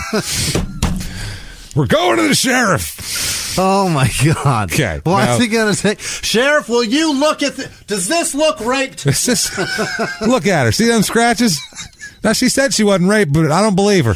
Take them off. Does it look raped, sir? Literally, and we're not laughing at rape at all here. We're laughing at an idiot who insists that someone must have been raped just because they don't want to have sex with him. That's the only possible other thing that could be. Insanity. Not I'm unattractive and a monster. I'm unattractive physically and mentally. Repulsive and frightening. Right. That's not, no, it can't be that. Never. It must be someone else did this. Right. So he was taking her down there to file a complaint down at the sheriff's office. They get there at the police station, and generally, if you go to a police station and you go with someone for moral support who's filing a report, they want to talk to the person who the thing happened to. Yeah. If you got victim. Yeah. Right. If someone came up and beat you up or something and I went with you to help you or something, I wouldn't dominate the conversation. No. I'd let you tell the story since it's you. Right. Doug, on the other hand, or if you're reporting it, they still don't want to talk to you. You know what I mean? Like even if you call the police and like I'm watching somebody get beat up. Did you see anything? Right. No. We'll get to you in a second. We gotta go talk to those victims. Unless you saw something, we don't give a shit what you fucking have to say. Right. You're just annoying and interfering. Thank you for interfering. Right. So, Jesus Christ. So he goes down there. He's the one dominating the conversation. Okay. Like they'll be like, okay, Georgia. Yeah. So you were with Mr. Boycefort last night. Raped. That's right. And literally, Doug will just jump in. He raped her and then dropped her off at the truck stop. This is the second time he did it. Look at her shoulder; she's scratched up. And they're like, so Georgia. Yeah. Back to where'd you go to high school? Like they're like, we're not there yet. And so he's doing this to the point where the officer finally says, you have to leave the room, Doug. You can't be in here anymore. We can't even talk to this person because you're answering questions that you weren't present for. So can't get any more hearsay. He didn't even hear. It's just say. Right. He's just saying shit. There's no... just made up say. He's just talking shit. I believe that's called talking shit officially in court. Your Honor, objection. Talking shit. Sustained. If you could refrain from the shit talking, we would really... That is assume say, sir. That is assume say. He doesn't even know. He has no fucking idea. So after some time alone in there with just Georgia and the officer, they emerge from the office with no charges for Gerald because she says, no, he didn't fucking rape me. I'm having a consensual relationship with Gerald that my husband can't fathom for some reason. You know this. Remember when the cop had to pull Doug out of the house because I was over? It's all been going on. Right. So this is a thing. So they leave the office without pressing any charges. Nothing happens. So also, Georgia, you got to leave. Georgia's got to get the hell away from this guy. Out of this. I get that you have two kids, and I get that you've been together a long time, and you get half the business. The gas station which turns into one business. Which one do you want? Which one? It's a double wide. You can split it down the middle. You each get a single wide. I don't care. Please, Georgia, get the hell away from this fucking relationship, man. It's not great. So over the next 2 months, Georgia's very depressed, and she's having a lot of personal problems, just with her moods. Sure. And I don't blame her. It's been a rough few months, and her husband is a severe alcoholic, like a blackout alcoholic who will burst into the other guy's house and have to be dragged out by cops. And as we said, he's a loose cannon. This guy is capable of anything.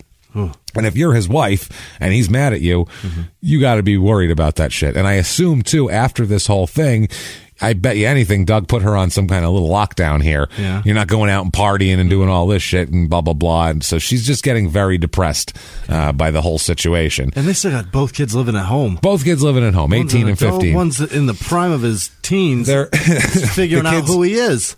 The kids, 18 and 15, they know exactly what's going on. It's not like I think mom and dad are fighting and it's weird. They're like, oh yeah, mom did this and dad's pissed, or dad did this and mom's pissed. They know what's going on at that age. So George is so despondent that she tells several people over the summer of 1989 that she wished she was dead. She just says she wished she was dead. She just can't take it anymore. She hates her life. She's very sad.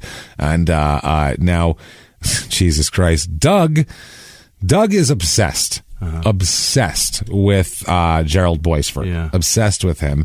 And not only that, he's obsessed with him and other men that he also believes have raped his wife. Oh, my God. He thinks every guy in town has raped his wife. Yeah. No one's raped his wife. Has nobody ever had consensual sex in this guy's eyes? In his mind, no. Everybody has. And it's literally, he's got like a list of people who are like, this guy's raped my wife. This guy raped my wife. She doesn't say any of that. It's not according to her. This is according to his own thoughts. So, he does that. He at one point lures Boycefort over to his house with, we're going to squash this and blah blah blah, just to when he gets out of his car to jump out from behind something and beat the shit out of him again. Ha! Gotcha. So that's what Doug is doing. He hides and waits for Boisfort and then jumps out and beats the shit out of him in his yard. In his own house, too. This is not even like meet me in a parking lot. He lured him to his house to beat him up, which is just a weird thing to do.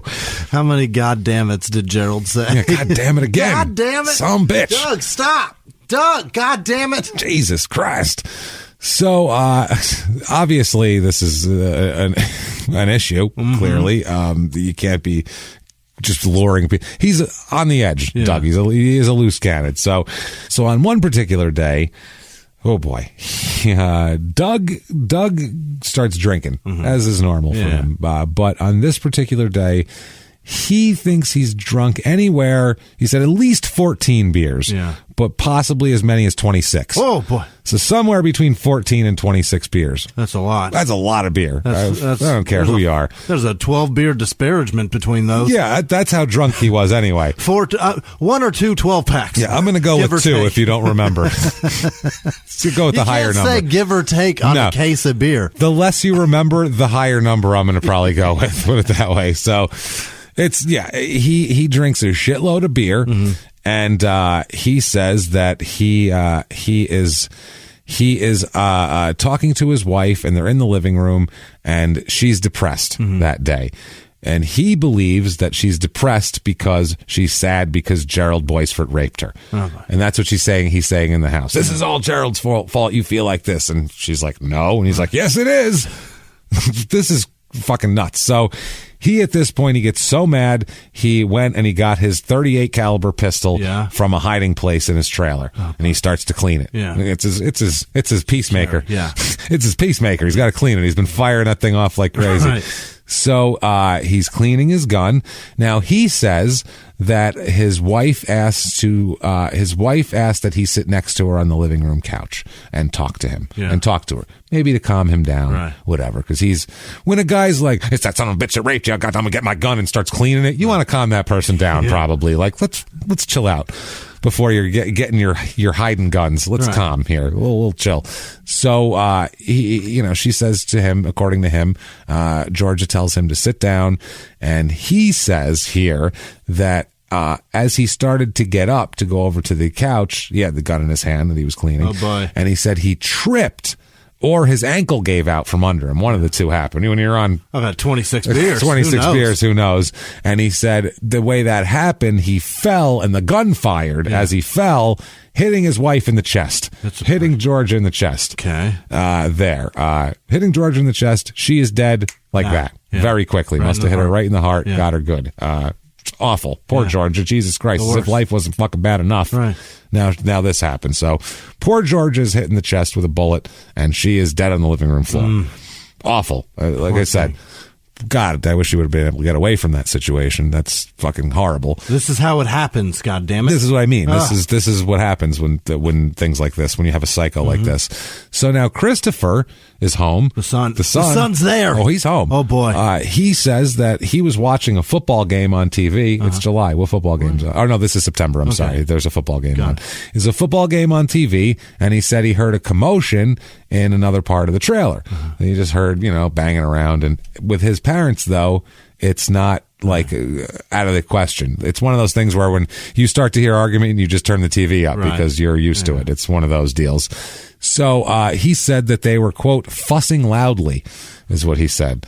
Fussing. Yeah. They're fussing, damn it. The 15-year-old says that. Yeah, it's a southern. Yeah. They were fussing over there on the other side of the trailer. Yeah. And as he says he passed his parents on the way to the bathroom, his mother was sitting on the couch, and his father was seated at the dining room table doing something with his gun. He said he saw him going to the bathroom. He said while he was in the bathroom is when he heard the gunshot. It happened over the course of a pee. Yeah. And he said he came out to find his mother on the floor. And holy shit, obviously, Christ, mom's on the floor with a fucking bleeding out. This is not what I expected. Boy. So Chris says that at that point, Doug turned to him and said, gun in hand, and said, quote, I had to do it. Then he said, she's gone and she's not suffering anymore. That's what he said. That was it. I had to do it. Now she's gone. She's not suffering. That's a hell of a step. How was that? Chris is like, huh? What are you talking about? The fuck are you talking about? So he's a little bit freaked out. Yeah. Obviously, Chris is, as one might imagine. He's sober. Sober and 15, and his mom just got shot in the chest, and his dad's holding a gun saying crazy shit. Had to do it. Yeah. If you're 15 and your dad's this guy, you know your dad's not a stable guy. Right. That's why you're in the room watching football, not in your fucking living room watching football. Because you don't want to be around this guy because he's a loose cannon, and you know it. And he's been drinking all day. That's the other thing, and that's as anyone who's been around older people who, as a kid, that are alcoholics, to stay away from people at certain times. You know that swing where it goes like know when it's bad. That one or two beers where you're like, one more of these and there's going to be a problem. Then they have it, and you're like, I got to go somewhere else. One more of these, and then you end up like my grandfather, who my cousin when he was like maybe 10. Yeah. My grandfather, who was a fucking alcoholic. He drank it. Oh boy. Yeah. He drank a lot, and he was in one of his benders there. He had like a driving gin, right? Or driving Scotch. Let me get one for the road. And he was a dick when he was drunk and would be a bad guy. So my grandmother would fucking steal his booze. So he would always have cheap scotch in case it got thrown out. Oh no! So he had like in his work shed, he had like a fucking gallon of plastic bottles of scotch, and like he had them all over the place. And in the garage, he would have drinks that he would hide. Fuck. So one Thanksgiving, my cousin had done really nothing. He was like 10. Who knows? Some kid thing. I mean, he didn't burn the house down or anything. I mean, how bad can you be when you're 10? It did something stupid. Well, anyway, my grandfather took it upon himself to say that he's not allowed to have Thanksgiving dinner and has to stay in his room. Oh, no. For Thanksgiving dinner, right? He was like 10. So he's crying. And I had an aunt that died a few years ago who was a great lady. And she was like, fuck that shit. And like, went at him and was like, how fucking dare you? You don't fucking do that, blah, blah, blah, blah, blah. It was my grandmother's sister. So his sister-in-law told him, fuck that shit, and how dare you? And the whole family kind of made this stand against him. It was a weird thing. So my cousin got to eat at the table while my grandfather ate in the garage, silently wandered around the yard drinking and smoking until everybody left. By himself. Just drinking and smoking. Yeah. Late November in New York. Yeah. Just hours out there smoking, drinking, just pissed off at everybody wandering the yard. That's the kind of people know to avoid. You know what I mean? That's alcoholics. And that's the exact thing you knew to avoid. I mean, what's going to set him off now? And that's what happens. Hey, everybody, just going to take a quick break from the show and tell you all sorts of good stuff about Chime. That's what I'm talking about. There's so many extra fees you have to pay in life. Everything. You go to the airline, there's an extra ticket on that. There's extra fee on every fees, hotels, fees, all this type of stuff. We're trying to make progress, and the next thing you know, here comes another fee coming at you, and it's more money than you expected, and your whole math is thrown off, and it's awful. Learn more at chime.com/smalltownmurder. Chime is great with that stuff. I mean, you can't beat if your things are a little tight, especially around the holidays or after the holidays. You need that money a couple days early, or you go grocery shopping. You got a car payment due. There's so many things that don't cross over exactly how you want them to cross over. Make progress toward a better financial future with Chime. Open your account in 2 minutes at chime.com/smalltownmurder. That's chime.com/smalltownmurder. Feels like progress. Banking services and debit cards provided by Bancorp Bank N.A. or Stride Bank N.A., members FDIC. Spot me eligibility requirements and overdraft limits apply. Boosts are available to eligible Chime members enrolled in Spot Me and are subject to monthly limits. Timing depends on submission of payment file. Fees apply at out-of-network ATMs. And now back to the show. Hey, everybody, just going to take a quick break from the show to tell you about a healthy, delicious item, Hero Bread. And we're both trying to get healthier this new year. Jimmy had a eye-opening doctor's appointment and things like that. So we're trying to get healthier, and I'm telling you right now, this Hero Bread is a good step in this direction. It's delicious, and it is really good for you, and it's really excellent. They have the sliced bread is good, the bagels, the tortillas. I know you've been they're terrific. Ranting about the tortillas. They're so good. With Hero Bread, you can focus on your health goals and still indulge in the soft, fluffy experience you love, but guilt-free. I really love the little Hawaiian rolls, too. Yeah. They're so good. They're so good. The Hawaiian rolls, they're legit. They're fluffy. They're exactly how you want them to be. You'd never know it's low-carb and high-fiber bread from the texture. You get the soft, fluffy experience you know and love with your savory breakfast sandwich, late-night grilled cheese, Taco Tuesday. Do it. No compromises, just flavor, ultra-low net carbs, 0 grams of sugar, high in fiber. It's fantastic. Hero Bread is offering 10% off your order. Go to hero.co and use the code SmallTownMurder at checkout. That's SmallTownMurder at HERO.co. And now back to the show. Hey everybody, just going to take a quick break from the show to tell you a little bit about Sono Bello. You know, the most known secret with celebrities and influencers and all these famous people is so many of them have had lipo. They've had lipo, whether it's a little touch-up here or a total makeover. Yeah. Nobody has a perfect body. That's the thing. No. They may look like it on TV, but there's things that help that. Absolutely.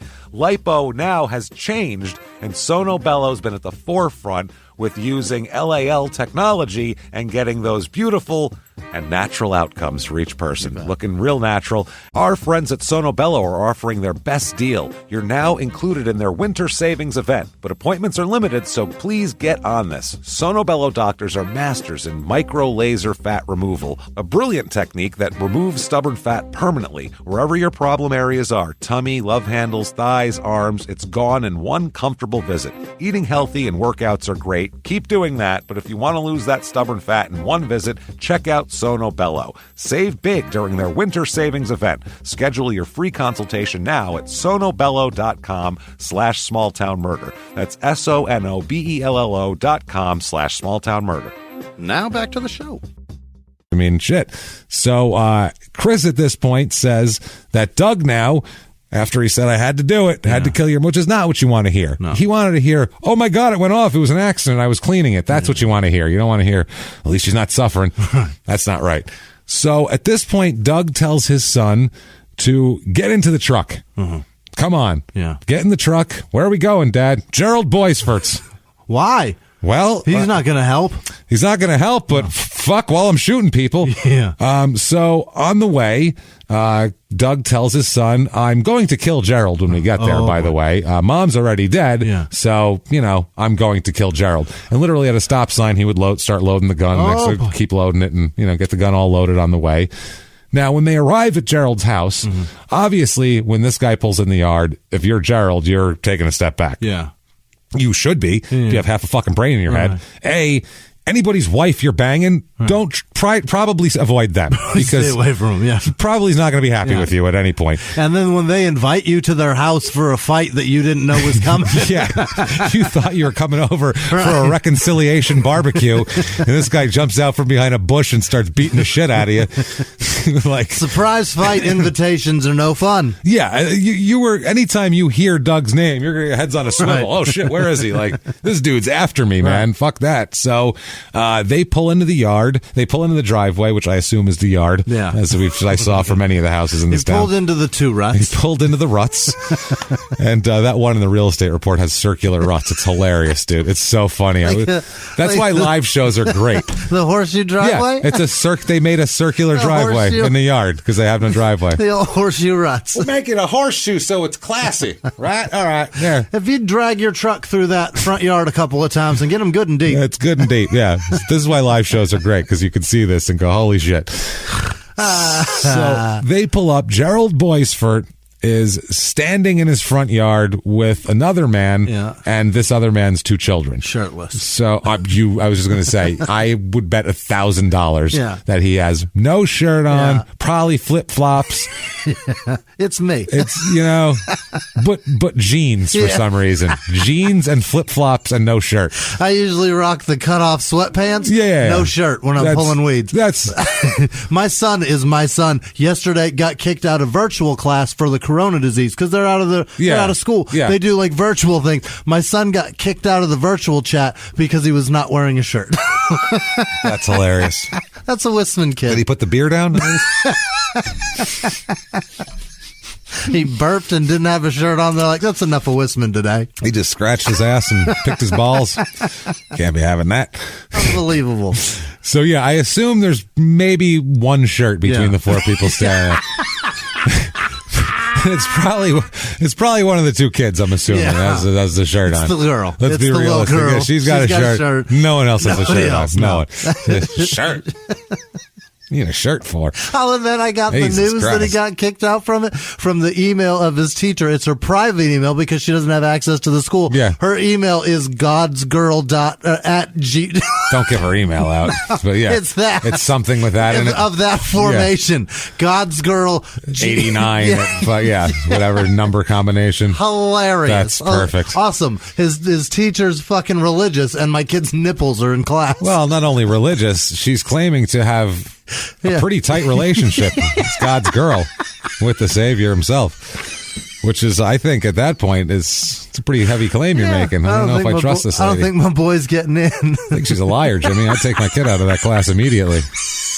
I don't think she's with God like that. I really just don't. I was dying. That's fucking great. Amazing. I love that kid. So, that's fucking hilarious.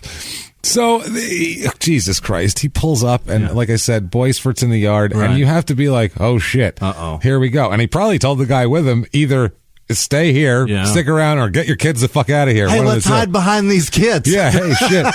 Let's throw your son at him and then run. What do you say? So when they arrive, and I guess Gerald, this is even more great, had like a 6-pack in his hand. Yeah. Like the plastic, the rings. Holding, two, like he's drinking one, the other guy's drinking one, finger in each empty hole. And there's 4. 4 dangling down. Yeah. A Reno 911 Junior special there. One of those. Fishing Saturday. That's what that is. It's one of those deals. So that's what he's got in his hand. So when they pull up, Kennedy says to Gerald, hey, what's up, Gerald? And he had to be a little bit like, hi, Doug. How's it going? We're doing a surprise fight? Do I need to get in stance or what? Right. So apparently at this point, Doug asks, he says, hey, can I get one of them beers? Oh, boy. Can you bring me one of them beers over here? Yeah. And so Gerald, I think, just feels like, okay, maybe he's not here to beat the shit out of me. Maybe he actually wants to talk, or maybe fine, like he's not attacking me. Maybe I feel like he's just trying to, placate him, because normally people would be like, fuck you, I'm not giving you a fucking beer. You've accused me of rape. Right. You fucking beat me up twice, once luring me somewhere to fucking do it. This is insane. Yeah. You've called the cops saying that I raped your wife when I didn't, when I'm just having an affair with her. God damn it.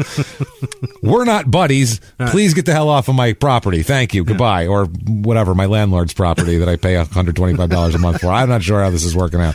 Get off my lot fee. Get off my lot. So, no, I don't know. And I don't know what Gerald's doing. I mean, Gerald, he might be fine. He might be a fine, upstanding guy who just happens to, dip his wick in the wrong place. That might be his favorite thing, is just because he knows that they're not coming back. Maybe. I don't know. So anyway, he's in the front yard, and Doug says, hey, bring me one of them beers over. Bring one of them cold beers. Yeah. He says, I'm sure, even though it's not cold. It's in the Florida sun. Christ, no. Dangling off his hand. So he asks. It's August. It's August. September. Yeah, I think it's September. Yeah, it's hot. That beer's warm. It's hot always there. The Panhandle cools off in the winter, I believe, but it's still not great. The can is sweating, but it's fucking But it's warm. Yeah, it's so weird. Oh, perfect. That's how I like it. How is this can sweating when it's so warm? Dripping on my crotch, and it's warm. Yes. This is weird. So he says, come over here. So Gerald, for some reason, like I said, trusting enough, maybe just wanting to make peace. Maybe he's a nice guy that wants to make peace, Gerald. We have no idea. Yeah. So Gerald says, okay, and heads over there with a beer for him over to the truck.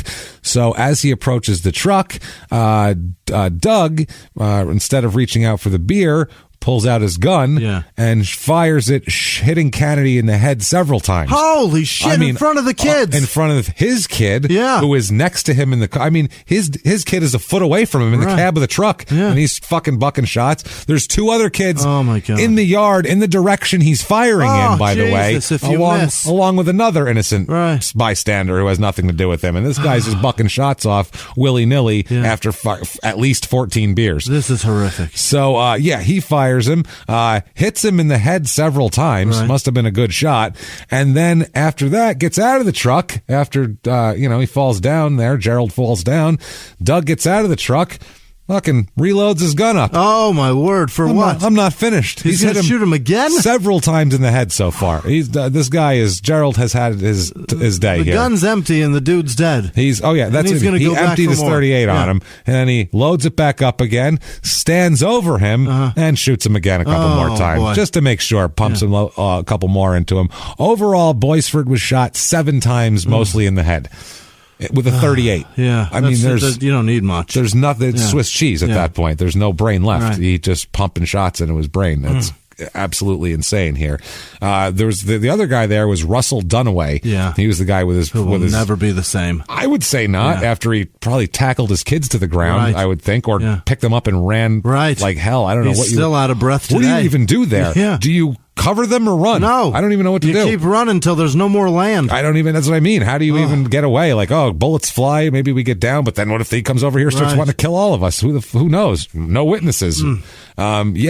He says that he heard Gerald plead for his life beforehand, too. He took the gun out and didn't just surprise him, but he took it out, let him see it, let Gerald see it, and let Gerald beg him not to shoot him and beg for his life, and then he shoots him a bunch of times too. So if it couldn't get colder, that just got a little colder. I think a little more cold-blooded than that. If someone begs for their life and you still kill them, I'm sorry, you couldn't even put a human form. You couldn't empathize in a human level with someone begging for their life. That's a different level of coldness. It sounds like there was like an argument with him and Georgia where she got to the point where she was probably fed up and said something like, and it was good, motherfucker. So we had to go erase that too. I don't know, man. Something had to be said, right? It had to be. It has to be. I don't even know. Or he might have. This guy is such a fucking loose cannon. You don't know. That's what I mean. No idea. When he lured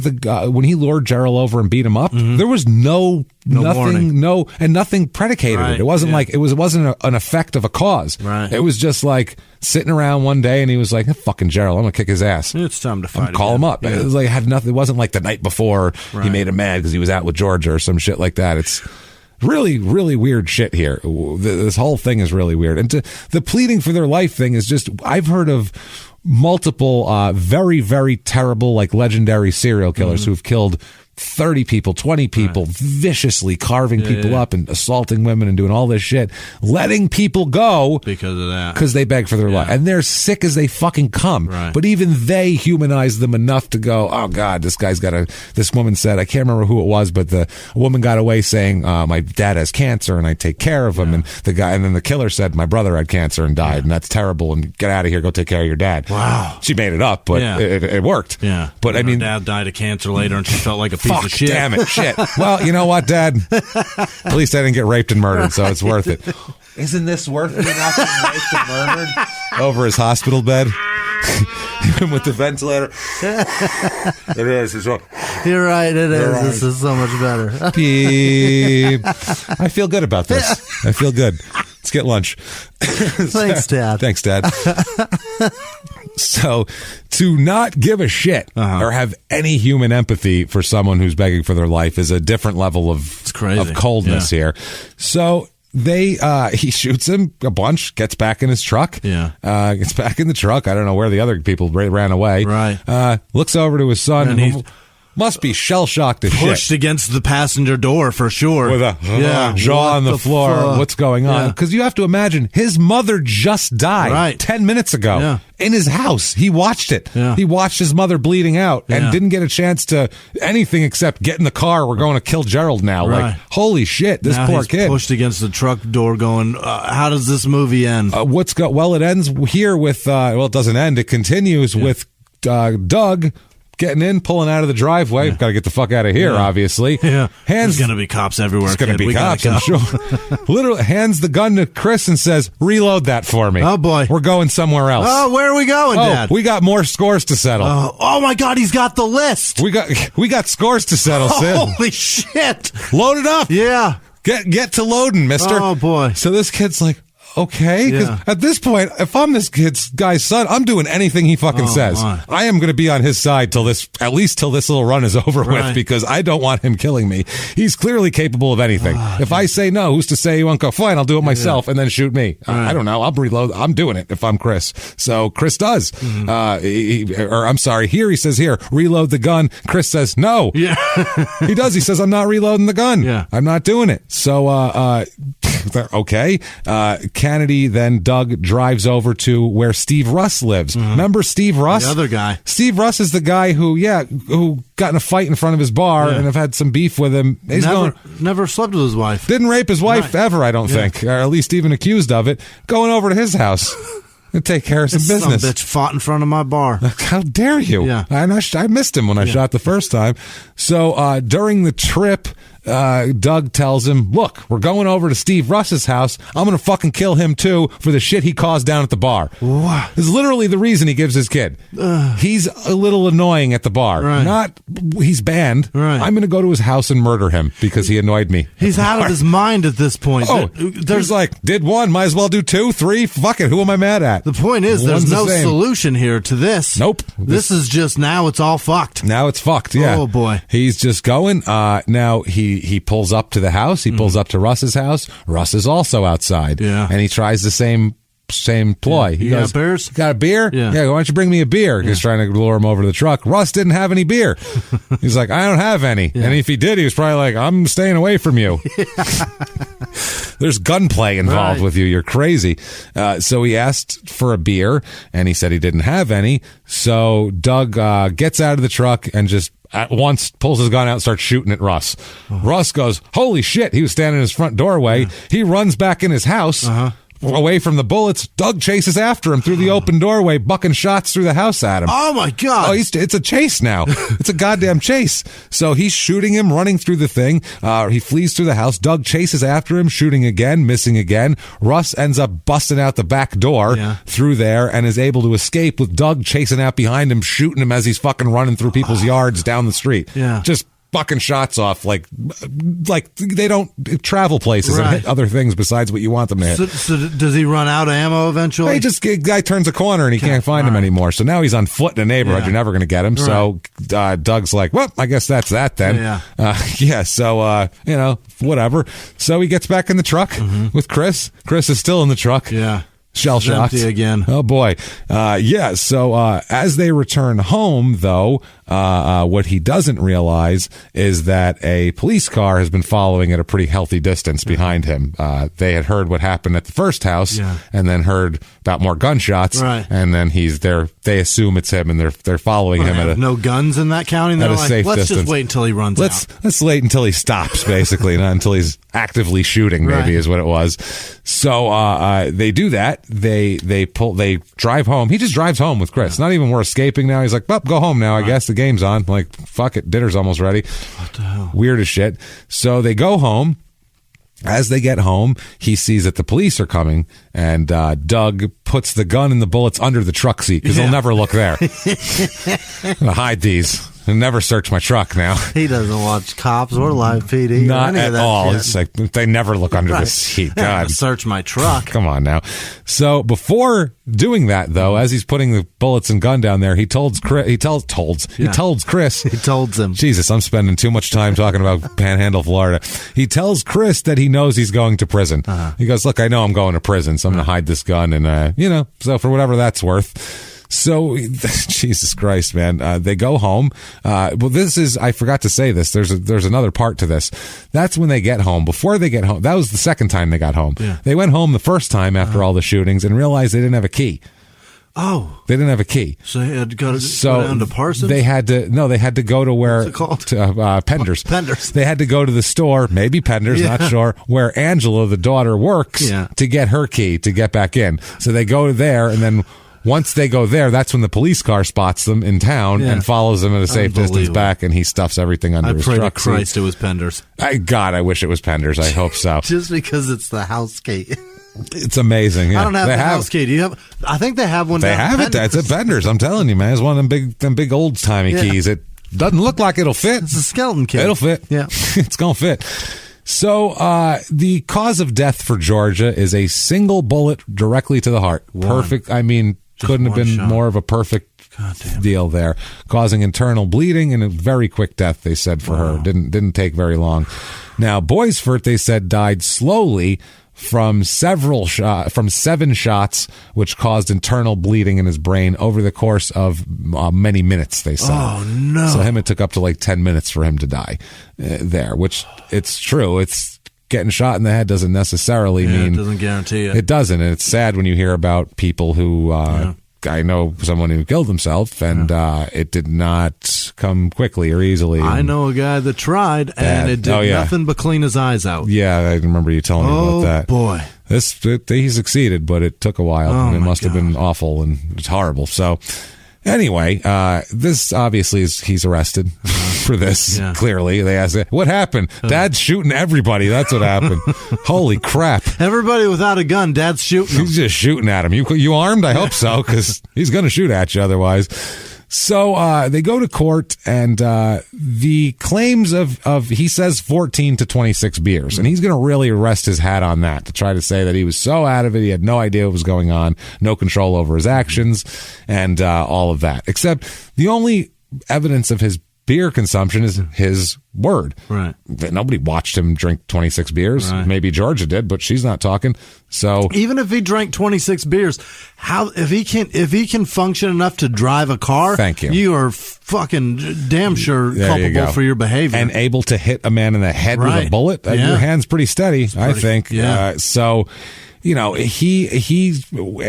Doug's going to testify on his own behalf too. Really? And he's going to, he doesn't mention exactly how much he drank, but he also talks about how he said he ate breakfast and drank coffee in addition to drinking beer. So there was food and coffee mixed in with the beer as well. So, whatever. Other stuff was in his stomach. He wasn't on an empty stomach. He is 6 foot tall, 185 pounds. So they're saying that in court they say it strains credibility to believe he ate a full meal plus coffee, then drank 26 cans of alcoholic beverage, then acted like he did in the course of his crimes. Right. Like that just doesn't seem right at all. That's 6 to 8 beer behavior. That's 6 to 8, exactly. 6 to 8 angry beer behavior. Totally. You're 100% right. Now there's an officer here because Doug, as he's a regular in town, as we might say. The cops are aware of him. Sure. He's been pulled out of places before, a lot of fights and drunken shit and whatever. All the cops know of his behavior. So there's an officer, Earl Cloud. He said that Kennedy, when arrested for all the murders here, was able to drive, walk, and climb stairs without seeming drunk. So he said this guy says another officer, Officer Widner, said that he's seen Kennedy shit-faced drunk, and he didn't think he was incapacitated at all on this day. It's like, I've seen him shit-faced, and he wasn't shit-faced. He would have had to drink a 6-pack of tequila the last time he was shit-faced. Sounds like it, Sounds like this is the type of guy who stumbles and drools and falls, because otherwise he's a functioning alcoholic. Right. 14 beers, this guy will go drive around, go to work, and he'll do fucking chores on 14 beers. That's nothing for him. That's a Sunday. Yeah. It's like my grandfather used to go out and do yard work with the scotch in there. It was just probably an excuse to drink scotch in the work shed, but still. My uncle drank 30 beers a night, a 30-pack a night, man. And that's just so much. It's so much volume. How much do you piss? That's my thing, is I don't understand how he gets that much inside him. That's crazy. Like, I'm so full. The amount of liquid itself. How often is he pissing? I don't know. Probably his pants. Constantly. He died of it. I mean, he'd pass out underneath his fucking car working on it with like parts and oil and shit everywhere. Pull the thing out. You got to pull the creepy out. And his hands are just dangling with a socket wrench in his hands. Is he dead? Oh, no, he's drunk. No. His chest is moving. He's drunk. It's okay. That's crazy. I would say.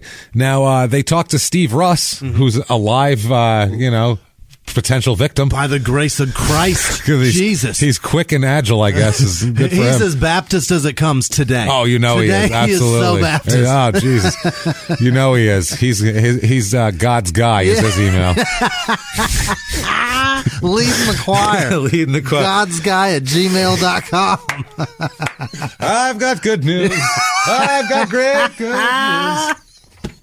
He's up there just singing. Him and Pat Boone are doing duets. Yeah. You hit the awesome God part. Come on, let's go, Pat. He's got good news. He's like one of the best. He's a backup singer. He's got good news.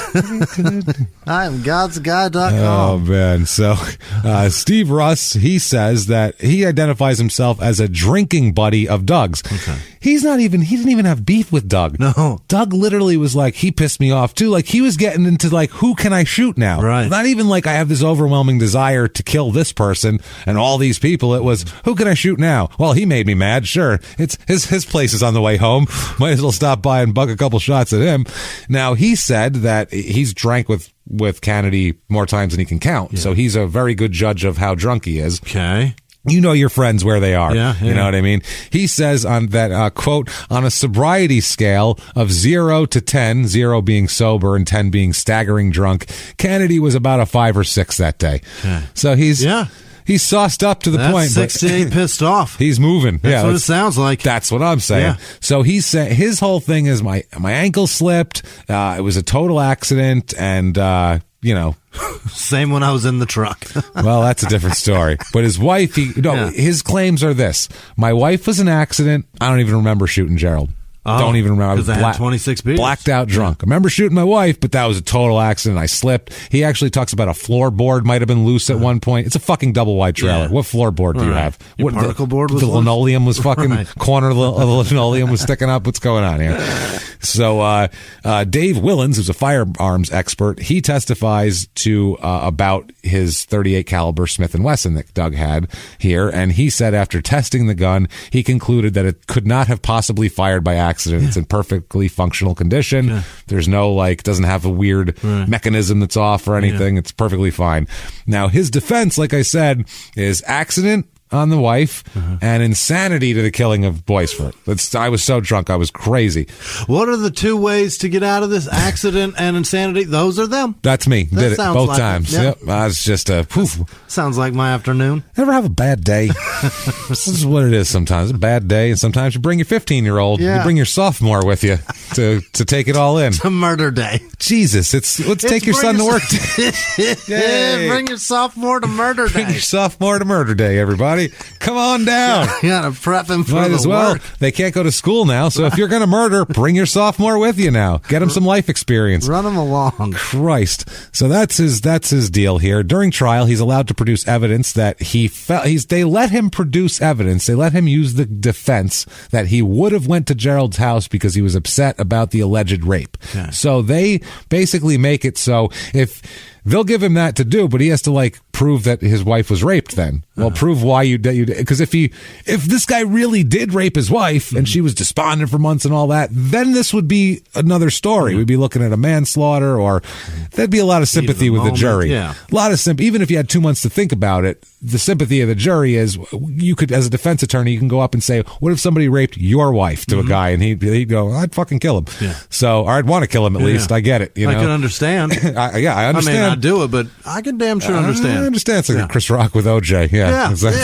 Not saying I kill her, but I understand. I get it. Yeah. No, obviously that was ridiculous. But yeah, so they allow him evidence, the opportunity to try to produce evidence that he felt that Boyceford had raped his wife. He proves nothing of that. Obviously, he doesn't do that. All it is that all he can prove is that he thought that. Basically, that's all he can prove, which means nothing. He does offer, though, the hearsay testimony of his daughter. He says, my daughter told me something. That's why it was. He said, Angela was told by her mother, so she told her who told me, who told him, who told this one, who told the clerk at Pender's, in case anyone wants to know. I'm about to tell you. I'm about to tell you something. That's how the alleged rape came out, was I heard from my daughter, who heard directly from her mother about the rape. So, but no evidence was offered to show that he knew about this conversation or was acting in response to it, or he just heard it and said, I'm going to clean my fucking gun. Right. That would make sense. And since the subject of what Angela, the daughter, knew wasn't really relevant, they wouldn't let him do that. That was considered hearsay, and that was okay. But that's what he was trying to get in, basically. Dr. Macaluso, this guy, he's one of the defense people. He just takes, at face value, he had 26 beers. But he said he didn't think that was credible, this guy.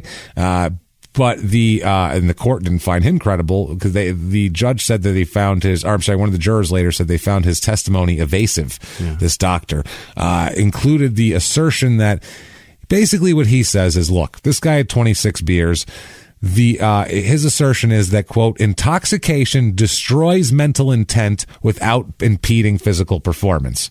So he basically turns you into a mindless zombie person that your body can go around and do everything that you can do, but your brain has no control over. That's a guy that's never had a drink. That's what I'm saying. They usually go about in tandem with each other. Yeah. Usually, it's actually pretty close. It's quite the opposite. My brain's kicking at a motherfucking rate. I'm having so much fun in there. Then my dizzy. Body's like, Jimmy, slow it down. We're going to puke. We're going to puke. No shit.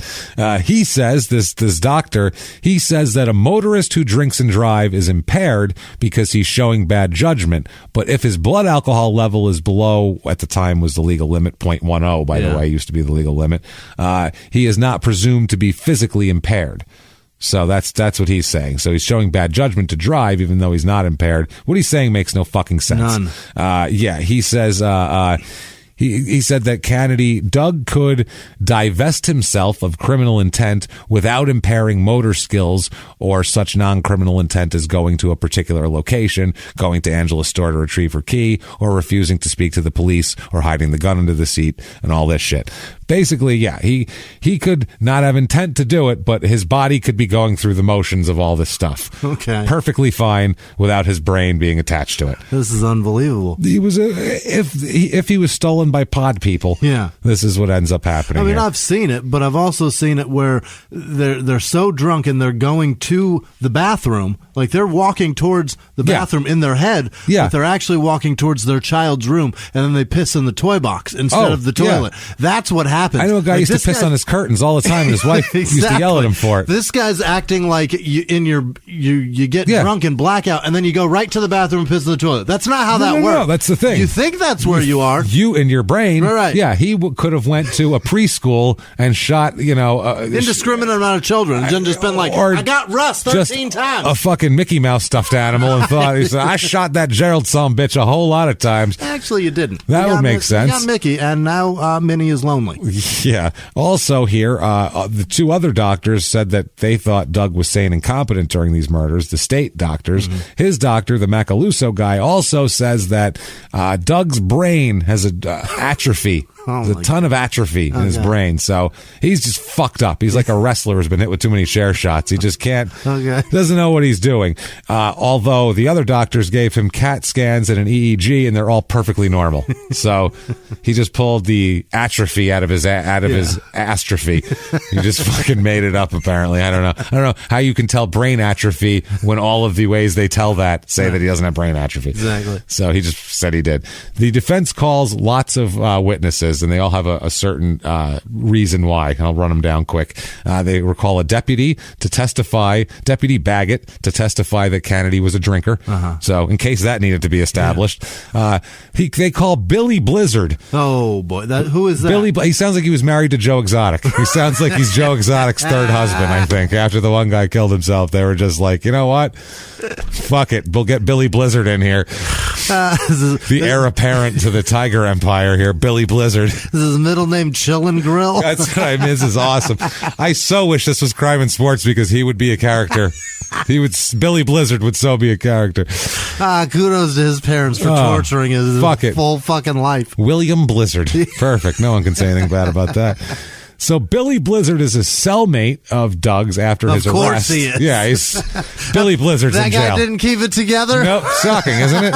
Are you surprised that Billy Blizzard isn't more of an upstanding citizen? He doesn't own several businesses? Super weird. He owns the other gas station. So he's a cellmate. It's called a blizness. Yes. Me and my businesses. Boom. Flicking dollar bills at you. He says that he was in the cell that Kennedy was plunked into after his arrest, and he said that Kennedy looked drunk when arrested. That's his expert testimony. Were you in the cell? Yeah. Your name's Billy Blizzard, right? Okay, everyone take this with a grain of salt. It's Billy Blizzard. You were in the cell, yeah. Was he drunk? He looked drunk to me. Thank you for your... And then he leaves. That's literally his contribution to this thing. Holy shit. Tom Baxter, who's another guy who's a friend of Doug's, he's there to testify that Doug thought that Gerald raped Georgia. Okay, God. He thought that, but that's who called matter. These people? The defense attorney. Unbelievable. Deputy Davis, another deputy to testify that Kennedy was a drinker. So he is a drunk, yes. The judge at some point had to just stop and go, jury, he's a fucking drunk. Everybody get that? He's a drunk. He loves to drink. That How many guy more saw witnesses? Him drunk. It's over. Everyone knows he's drunk. Next to witness for whatever else you're trying to prove. Yeah. We get it. Also, George Kennedy, who's his brother, testifying to Doug's drinking and Doug's suspicion that Gerald had raped Georgia again. Another deputy to testify that Kennedy was drunk when booked. But he doesn't testify to that. That's what the defense wants out of him. Like, wasn't he drunk when you booked him? And he was like, I don't know. He seemed to be okay. He followed their instructions and shit like that. And they're like, but he was drunk, right? They're like, I don't know. Seemed fine to me. I'm not Yeah. I didn't check. That's the thing. Field sobriety tests, they're half to see if you're sober enough to follow instructions. Right. That's half of it. That's why they tell you to do this and do, like little things that you don't seem to matter. Yeah. That's just to see if you'll remember them, because sober people remember instructions and drunk people don't. That's the fucking reason. So that's why drunk people tell you the same story 17 times. Yeah, this guy says thumb and he gave you his thumb. Right. Then he's, at least he's functional enough to know where he is. Another deputy testified to a suicide attempt made by Kennedy while he was in holding. Mm-hmm. Apparently he had a suicide attempt after all this. He held his breath. Yeah. They were like, he was blue, but then he just went, and then it was fine after that. And then all his color came back. It was weird. It was totally fine. Suicide. It's an attempt, though. We had to put him in isolation. So he is, and also that he'd been drinking. Morris Pope to testify that Kennedy is a drinker. Kenneth King, the Pope and the King they got here. How many people call a Pope and a King and a Blizzard in the same deal? It's awesome. That is amazing. He's to testify about that he also drinks, that Doug drinks. They had Angela, the daughter, to testify about the events leading up to the murder, that Georgia seemed despondent and all that kind of shit. Also, the doctor who we talked about, to tell you about, that idiot. And then Doug testifying on his own behalf, obviously. He says here, while he's testifying, he kind of departs a bit from his alcoholism defense and testifies that the shooting of Georgia really was nothing more than an accident. Mm-hmm. He doesn't even remember 10 minutes later shooting Gerald, but he remembers this in such detailed, perfectness that he knows that it was an accident and this and this and this. Yeah. So somehow, without drinking anymore, he went from shotgun 26 beers between the time. Yeah, he went from like a 2 to a 15 on the drunk scale in that short amount of time. He said that he discharged the gun when he gripped his chair to get up. He claimed at trial that a spring broke on his chair, as he was getting up. A spring broke on his chair as he was getting up, and then his ankle popped. He heard like his ankle popped and it moved, and then his gun butt hit the arm of the chair. When his ankle popped, he put his hand down to grip himself, and the gun butt hit the arm of the chair, and he says maybe his finger was on the trigger at that point. I'm not sure, but it discharged a bullet that hit my wife fucking dead center in the heart. Lucky. It's a lucky shot. What do you want from me? He's like Joe Pesci in Goodfellas. I'm a good fucking shot. What do you want from me? I don't know. So that's his. When he shot Spider? Yeah. You shot him me? 6 I'm a good times. Fucking shot. I don't know. It's not a good shot when you shoot somebody 6 times. He's fucking dead, Tommy. I'm a good shot. What do you want from me? Well, I ain't got no fucking lime. I got the fucking lime. Take a fucking hole. First fucking hole I ever dug before.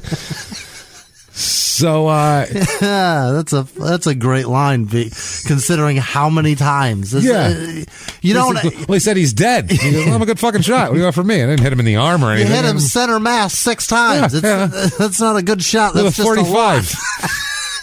With a 45. That's just a lot. That's just a lot. You don't even really have to aim in that close of range.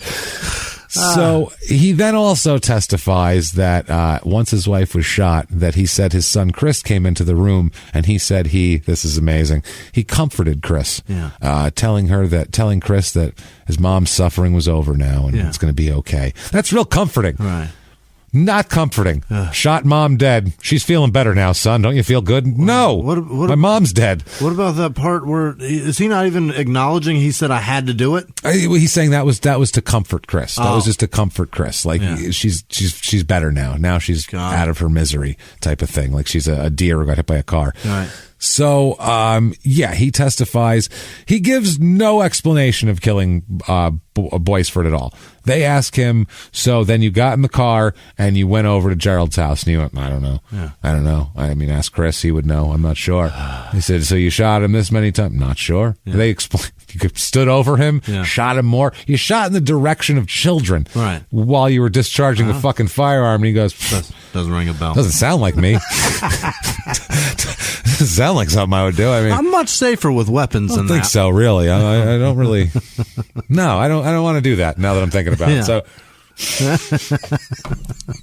that ain't me. So the jury here. Yeah. Well, I mean, what do you have in your lap with this case? It's what is it? It's temporary insanity? No, okay. And temporary insanity, accidental temporary insanity, and the other choice is first degree. I mean, the other choice is first death penalty's on the table. It's Florida, the whole deal. They're pushing for the death penalty here because I mean, obviously Gerald's was pretty fucking calculated. Yeah. Even if his wife's was an accident, he then went in for a penny, in for a pound. Let's do this shit. What about that part where he could run? You know what I mean? When he was chasing Russ. Yeah, there you go. Well, remember when you ran? Remember that part? Jesus. The jury comes back and says guilty. Yeah. Both times. Yeah. Fuck you. Murder. Not. He wanted like manslaughter and an acquittal. Yeah. He wanted manslaughter for his wife because it's an accident, and then or negligent homicide or whatever. And then for Gerald, they wanted temporary insanity. Anybody when they would get into a drunken stupor, their first thing was their body would automatically go to a place where there's a person who you think raped your wife, even though they didn't. I think 8 years is fair. It seems fair. Jesus Christ. Now, during the penalty phase, Doug Kennedy speaks for himself and requests the death penalty. He does. He said, I'd like the death penalty, please. Tried to kill myself, couldn't pull that off. If someone could kill me, that'd be great. Somebody hold my nose so I can hold my breath. Which is, please. Which is kind of a shitty thing to do considering you have 2 kids and you killed their mother. Right. So now you're saying, kill me too. Fuck my kids. Yeah. Fuck my kids. I don't give a fuck about it. They can grow up with no parents, nobody. I don't care. At least if he's there, maybe they'd be mad at him for a while, but eventually they might have some sort of relationship with him. We see this shit all the time. It happens a lot. So he speaks for himself. The court also called a doctor to witness to testify to his mental state. Because when you have anybody standing up there going, I'd like the death penalty, they generally go, let's make sure he's not crazy. Because that's something where, you could then appeal later saying I was out of my mind when I said that. I don't want the death penalty now. So he insisted that he did not murder his wife, but that he did murder Boisford and deserved to be executed for doing it. He's like, I don't remember doing it, but I did it, so fucking off with my head here. Okay. Let's do this shit. So this is what they do here. They're looking at one of the issues here that they're looking at for death or not death is whether it was cold, calculated, and premeditated. Okay, that's one. Now for Georgia, they said he had to retrieve his gun from its hiding place. He took care to sit and clean his gun. He cleaned it before he did this. Then he loaded the gun after he cleaned it. When you clean one of those, it has to be empty. Pretty much, yeah. Otherwise, either the bullets will fall out, number one, and number two, it's hard to clean the fucking chambers where the bullets are if there's bullets in them. You generally push those out. It's difficult. Yeah, it's not easy to do. So he reloaded the gun, and they said he must have aimed the handgun to put the one shot right into George's heart. That would be a hell of a coincidence. I mean, it's happened before. From the hip? That's nuts. Just from the chair? It's probably not going to happen. Take it easy, Doc Holliday. Absolutely. They said there's no reason for this, and he told his son, quote, I had to do it. It's one thing if he says, well, she's not suffering now. That's, I guess, an attempt at comforting if you're drunk, but to say, had to do it, that's not good. Those words are damning. Yeah. Now, to Gerald Boisford, the court notes that he had brought an extra box of ammunition with him, because then he went and got an extra box to take in the truck with him to go shoot Gerald. That's a lot. He wanted to make sure because who knows how many more people he was going to shoot. He was going to shoot Steve Russ. Right. Maybe he had another one after Steve. Because the only reason he went home is because Steve got away, so he figured Steve was going to call the cops on him. Right. So he's like, well, I better go home and get my shit together. I don't know. So they say that he brought an extra box of ammunition. He had time to reflect, not only as he drove to his house, but in the weeks and months since any of this has gone by. He declared his intentions to Chris ahead of time, to his son. That's another one. Then he lured him over to the truck. Then he did not adhere to his begging for his life. And then not only did he shoot him a bunch, he then got out, reloaded the gun, which you need to be pretty calm to be able to put the bullets in there and get out and do it again. Yeah. So I think about that a lot, like, because I got guns, and what at that time when you've got to reload. If I didn't hit him and end it, it's over. I'm going to get shot. Yeah, you need those. There's no fucking way I'm going to be able to plug those back into How the fuck are you going to Oh, my God. That's insane. A shaking ass hand? No way. And I got to get 5 in there? No, not I'll be lucky if I get 1. No, that's the thing there. So the jury comes back, and they are going to vote. They vote 10-2 in favor of you, sir. May fuck off. Death penalty for Mr. Kennedy. 10-2 is enough? At the time it is. In 89 it is. That's the problem. That seems a bit that's suspect. At that time it was like, well, fuck that's enough. Majority rules, everybody. Moving on. Wow. We're ordering pizza. Can we ask those two what they were thinking, maybe? Can we talk to them a little more? They're treating it like they just asked them what they want for dinner, and 10 people said pizza and 2 said lasagna. And they're like, suck it up, fuckers. Pizza You're it having is. pepperoni. That's it, man. Hope you like it. Yeah. We'll get sausage on yours. So he has his first appeal, and it's just based on merits of the case and shit like that. Or if there's a couple things he was appealing on, like jury selection, and we go over that shit a million times. I don't like the way the attorney, the defense attorney, handled it, but he didn't really have much. He's not given much here.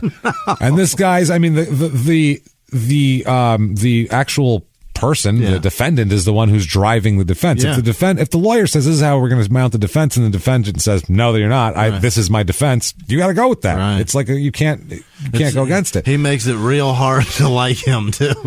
He makes it impossible to like him. He killed people in front of his son, which is a terrible thing right there. With other kids present in the one thing, everything he's done is really chasing a man around a neighborhood. It's difficult. He's reckless as shit too. That's the other thing you got to look at. Is this guy has no regard not only for the people that he's shooting at, anybody else either. He doesn't give a fuck. It's just about him.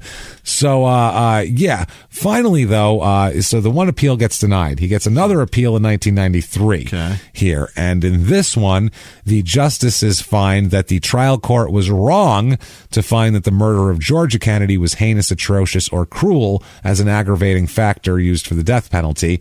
And the aggravating factor is they say it's intended for torturous murders that are committed in such a way to cause a lot of pain. Rather than her, she died very quickly. They said, so that's, they also ruled that the murder of Georgia was not cold, calculated, and premeditated either, even though he went and got a gun. And you could take that either way, though.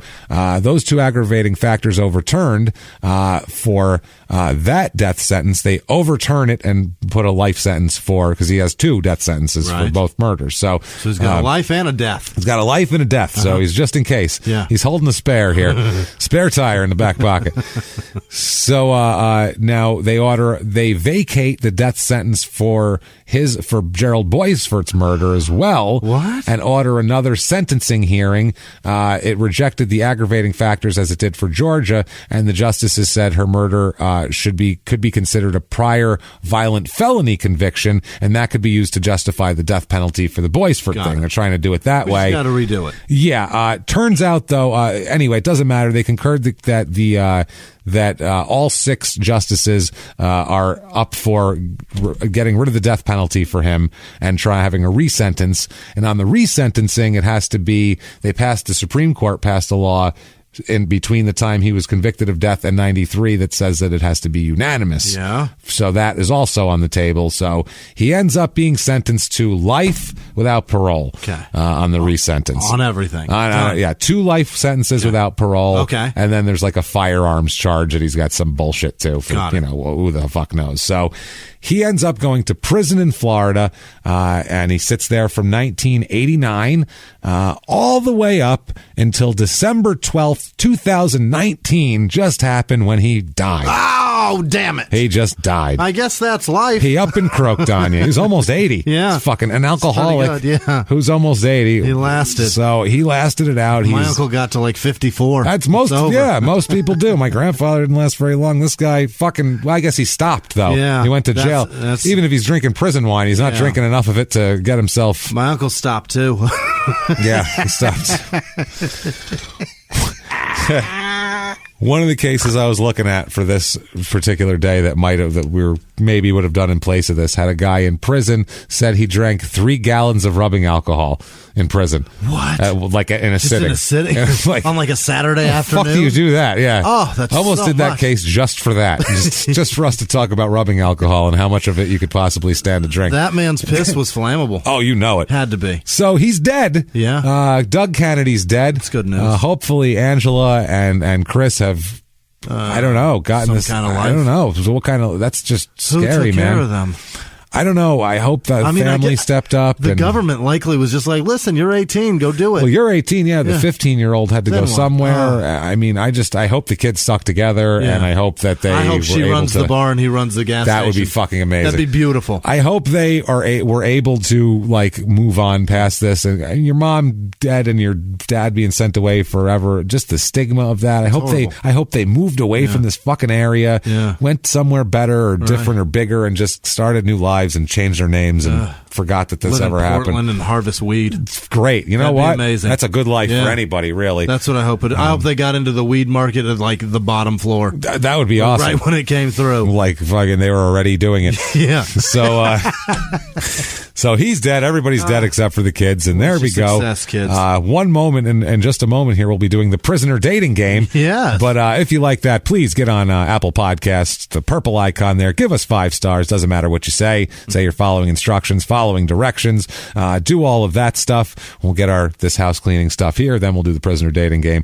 Also, head over to shutupandgivememurder.com for everything small town murder and crime and sports. If you're not listening to crime and sports, as 2/3 of you are not, judging by the numbers, you should listen to crime and sports. Yeah. If you listen to this show because you like the way we tell a story, then you'll like crime and sports. Trust me. We're not just sitting there running down highlights of somebody's, let's talk about this particular basketball game for 45 minutes. That's not what we're doing at all. We're talking about the fact that this person happens to be an athlete, which gives them a position of prominence and money and a place where they shouldn't be arrested a whole bunch. And a reason to not. And they fuck it up anyway. Yep. And that's when we come in and really stick it to them, because you really have to have very little sympathy at that point. It's just fun to make fun of them. Really good. So check that out. Listen to that. If you want to be a hero of ours, damn it. Also follow us on social media. Sorry. At Murder Small on Twitter, at Small Town Pod on Facebook, and at Small Town Murder on Instagram.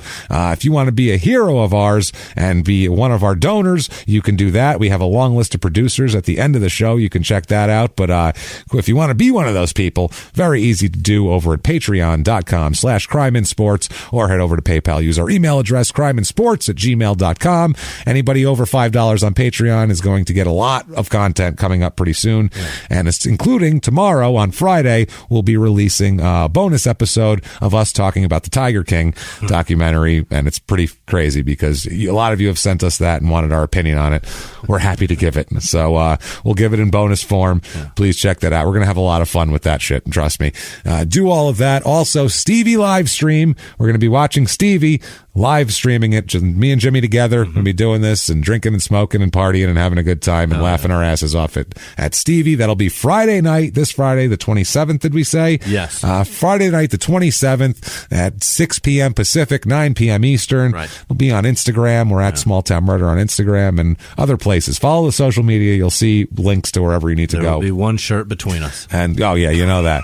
You know that, Jim. We're going to share it, too. Yeah. So that's how close we're going to get. One army for each of us. One arm for each of us, guys. Also, listen to P.S. I Hate This Movie every Friday with myself and my wife, Sarah Hunt, who's hilarious, and we rip apart romantic comedy movies, and we have a good time doing it. So check that out as well. And now, without further ado, let's get to the prisoner dating game. Yeah. Yes, it's been a long time. I think it's been since October was the last prisoner dating game we did. Has it been that long? It's been a long time. So Jesus. I figured let's tack one on here. I found a little bit of a shorter story so we can tack on a prisoner dating game. Are you ready to meet your future, Jimmy? I sure am. Are you ready to do Love After Lockup? Yes. Which, if you have not watched Love After Lockup, fuck, you are missing out.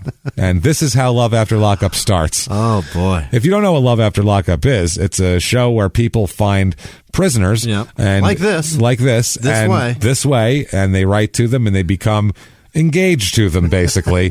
And they have this big relationship, and they send these people money. One woman was in jail for 10 years and got $800,000 from men for drugs in jail. 90,000 from one man. So it's crazy. It's wild. They get out. 90% of the time it works out horribly. Only two couples worked out. One worked out, yeah. One worked out. Brittany and Marcelino they're good. That one worked out. They're okay. The other one did not work out. It's very shaky. Yeah, it's shaky. The other one that you thought worked out, you're like, I don't know about that. That's working out. No, she's still a crack whore. She's a crackhead. He's punching his truck in the driveway. Things are not going. Everybody got what they wanted. Just assaulting a Chevy. That was awesome. His own Chevy. That's the other thing. Stop punching your own truck, stupid. Good life. How many times did that phone take a flight? Oh, God. Dude, he threw it into the bushes. He threw it across the yard. It was all cracked and shit. And you're like, no wonder why it's cracked, dummy. Good Lord. You throw it every time you get mad. And then he has a thing, I guess, if you look him up, like he's admitted that he used to do meth, and you're like, yeah, no shit, you did meth. You're 37, you look 58. He looked older than his dad. He had abrasions on his face. All the time. For months. Never explained them. For months. New ones. He always had like new ones. It looked like he was like he worked with like exotic birds or something. They were always pecking at him. Like he was like a zookeeper, and the bird thing goes, fucking things are always constantly a cut the face. Flamingos are dicks. I'm telling you right now. It's always cut up. Not supposed to have those. What the hell is wrong with not scratches either? Slices. Yeah. Just like the diagonal cuts in his face. So strange. So with that said, let's play the prisoner dating game. Right. I've lined up 4 of the most eligible young gentlemen and 4 of the most eligible young ladies for you, Jimmy. Let's get right to it. Wonderful. With our first of the night here. Let's see. Let's start right at the top here. My name is Damon Jerome Richardson. I'm 55 years of age. A little older fella for you, Jimmy. I think there might be a little maturity, what you need. I'm a former death row inmate. Oh, he got commuted. Having spent 17 and a half years on death row for a crime I did not commit. Oh, very important. Well. Upon unanimous reversal of my conviction, your sentencing, not your conviction. Right, you're Chief, still there. Calm down. I was released from death row and placed in general population. I'm currently being held for a, quote, organized crime charge for which I had prior been sentenced to death. Okay, so, he's probably doing bad things. Yeah.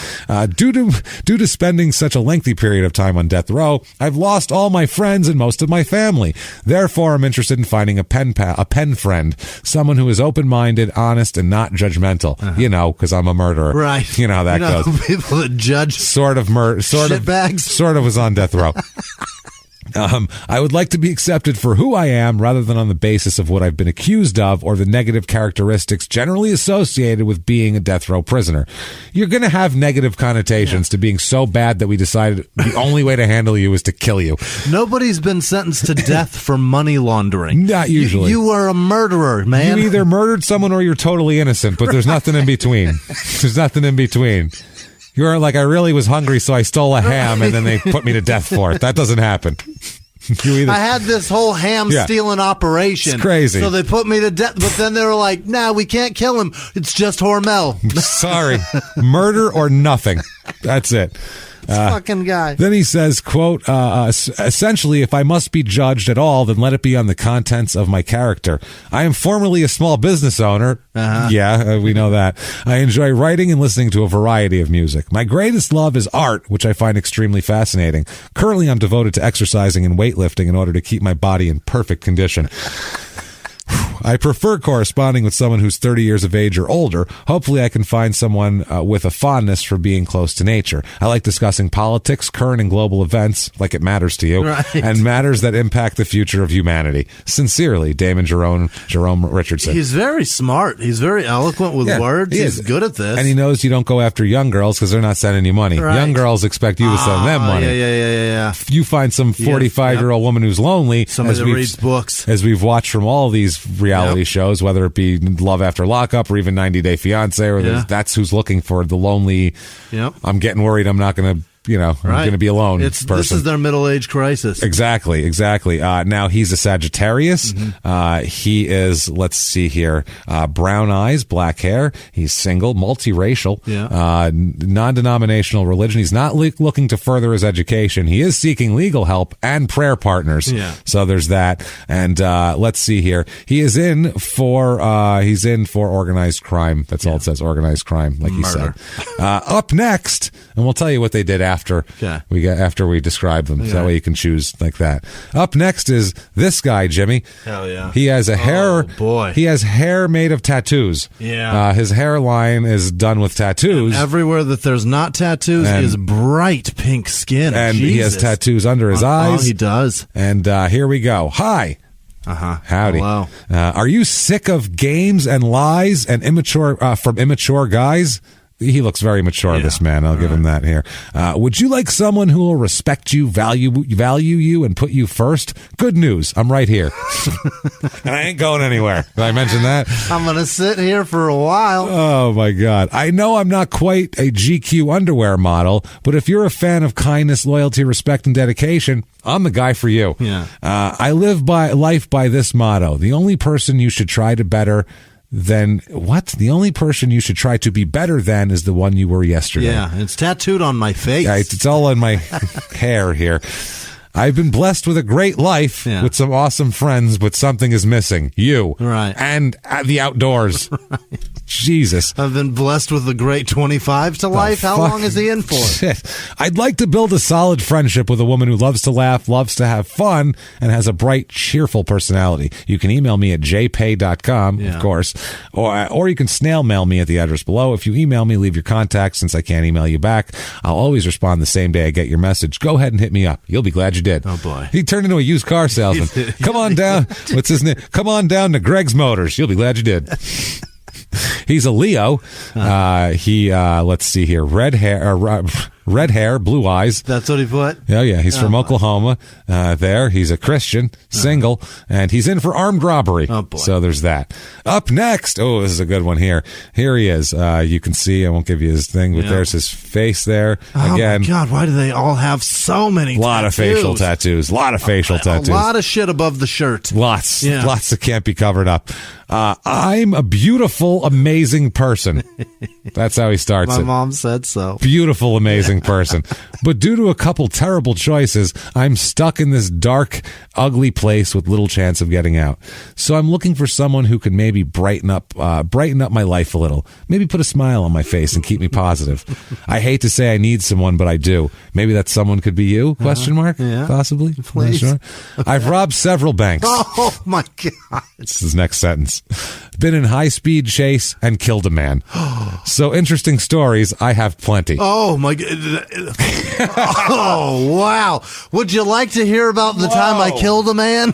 Okay, we've done this a few times. We've never heard anybody try to use their crimes as a come-on before. They're usually like, hey, that's not me. That's just some shit I happened. He's like, I'll talk about it with you if you want. Want to hear what it's like to kill a motherfucker? I know. I'll tell you. Robbed a bank, got in a high-speed chase, killed a motherfucker. See what it's like to see. How was your Thursday? Want to see what it's like to see want to hear what it's like to see the light leave a man's eyes? Because I'll fucking tell you. I got that shit clocked. This fucking guy's This guy's amazing.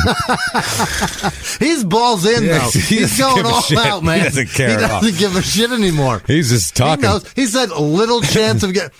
Fucking zero chance of me getting out. He said, I've loved, lost, and loved again. Yeah. So yes, I have feelings too. I play Scrabble and chess. I write poems, so my intellect is not lacking. I'm young, tattooed, and I stay in shape. My appearance is attractive. Okay. That's nice. Yeah, I guess minus the life sentence, I'm the total package. Then he puts smile in parentheses like he's laughing. That's his LOL. He wrote it. Hit me up. Well, they don't give us emojis around here. No, they're dangerous. So you just have to put smile in parentheses. You give those hard eyes, motherfuckers. They'll be raping each other over that. He's a Virgo. Yeah. Here, he's 31 years old. He's from Dayton, Ohio. He is not interested in furthering his education. He is interested in legal help, but not interested in seeking any prayer partners at all. Here.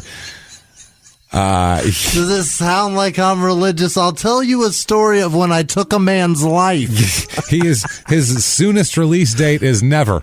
Yeah. He's in for life, incarcerated for attempted murder, bank robbery, weapons under disability, and, murder. He's a bad man. He's a bad man, this guy. That is the worst guy I've ever heard of. Not a good guy at all. Not good.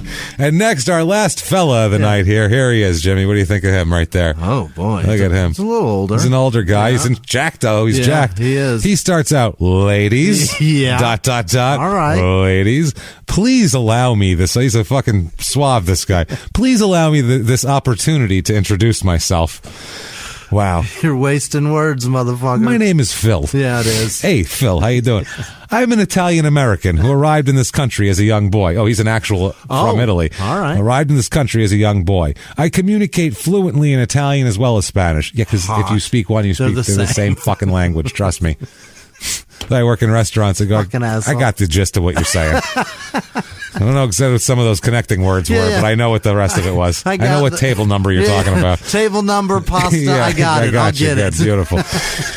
I maintain a beautiful house in Italy near the romantic Amalfi Coast and have plans on returning there upon my release in a couple of years. I hope you enjoy traveling. I'm going to kidnap you to another country. I'm going to take you here and drown you right off the romantic Amalfi Coast. Okay. What the fuck is happening? Go on. I am a law school graduate, having had my own firm as a managing partner along with other attorneys. I was also once elected official 5 terms. I was once an elected official 5 terms in office. What? I was elected at a young age. I'm financially secure. I'm not seeking money from women. Besides, that's not the gentlemanly thing to do. Phil. He's a fucking gin, this guy. This is the guy. Hey, you know what? I don't want your fucking money. I got my own money. When I get out of here, I'll take care of you, take you on a nice trip, drown you off the romantic Amalfi Coast. Did I say that? I didn't mean to say that. You try to pay for a goddamn thing, I'll put your head under the water. I'll drown you. I'm not kidding. I'm not kidding. Embarrass me in front of my friends. You sons of bitches. He says, I believe beauty transcends race, religion, and place of origin, and therefore I invite all women to respond. But it does not supersede, transcend genitalia for him. I'm seeking someone to co-author an exciting story. Are you interested? Oh, that was classy. That's classy. He's an Aries. He's willing to correspond outside the U.S. He's from Comac, New York. He's divorced. Christian. Not interested in furthering education. He's got a law degree. Doesn't need to. He's not seeking legal help because he's a lawyer. He's got his own. On my own. And he's not seeking prayer partners at all. And he's looking for straight girls. That's all he's looking for. Let's see here. Where is he in for? Soonest release date. He could be released as soon as July 26, 2023. Oh. And his latest release date, though, is 2034. Oh, so okay. That can be rough. I got a feeling you're not leaving this country till 2034. This is your guy, right? Yeah. This is your guy so far? So far. Want to hear what he's in for? Yeah. Sexual abuse of children. Oh, boy. Violation of public trust. Sounded like a real nice guy, didn't he? Sounded fun. Whoops. Hey. Hope you like to travel. Bring the kitties. I was thinking that maybe he got in trouble like lawyering or something. No, money laundering. Nope. Fucking kids. Scumbag. Doing something to him. God damn it. Not good. He's even staying in shape so they can wrestle him to the ground. And violation of public trust, which is probably, it might have been a client, something like that, because he was a lawyer. He might have, that's disturbing. Oh, that's so much. Let's move on to the ladies. Yes, they please. fuck kids less, We're so it's run better. With guy number 1. You're going with 1? Yeah. Okay. Because he's never getting out. 1? Okay, that's true. You can just have a nice... Safe. So, number 1 is Jimmy's choice there. That was Damon. Jerome. Damon. Yeah. Damon or Jerome? Damon Jerome Richardson. Yeah. So there you go, Jimmy. That's our guy. Nice black guy in Texas for you. That's going to work out. Here's the ladies. Here we go. Hi. Yeah. And you can take a look at her. I can't believe that guy fucks kids. Oh, he fucks kids. Yeah, I didn't believe that either. All right. She's nice. She looks... Hi, normal. Yeah. Hi, my name is Carrie. I am fun, loving, not fun-loving, fun, loving. Loving. Have a great sense of humor, extremely loyal, and overall a very strong woman. I'm hoping to make a connection, whether it be a lifelong friend, lover, or even a potential boss. The fuck does that mean? You're going to hire her, I guess? This is how you're applying for jobs on writeaprisoner.com? Not the best way to do it. This isn't Monster.com. It's like LinkedIn, Monster, Craigslist sometimes, but I'm going to go with fucking writeaprisoner.com. Wow.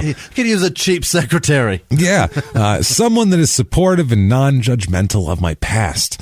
I enjoy camping, four-wheeling, and swimming at the lake. Yeah, Jimmy, this is your girl. That's my gal. I love anything to do with the outdoors. I choose to embrace the child within me. I listen to and love all kinds of music, from alt-rock to hip-hop, even classical. I enjoy writing, laughing, good cuisine, and animals. I am open and quite love learning new things. Anything that will help me succeed in bettering my life. This is a little about myself. I am more interested in hearing about you and your story, though. She has done this before. That is smart. That's smart. She's a Cancer. Get me talking. Yeah, that's what I'm saying. Let's see. She's only 26. Yeah. She's a young one. Her hometown is Sitka, Alaska. Oh, no! Which is one of our small town murder hometowns. So if you want to hear a little bit more about Sitka, it's a weird place. Listen to that. It'll help you a little bit more with this. She is not seeking furthering education, no prayer partners or any shit like that. Not interested in that shit. She is only in for felony failure to appear, 2 counts. Oh. So, I mean, she had to appear for something to begin with that was a felony, but still, she's not a murderer. No. That's not bad. She's getting out. And she's getting out soon. Yeah. She is. She's getting out in 2 years, I think, here. Yeah, 2021. Felony did not appear. 2 felony years on failure that? to appear. 2 years on that? I don't know what she got That's in. That's a steep price to pay. It is steep. Yeah, we don't know what she was doing ahead of time, but maybe she's learned her lesson.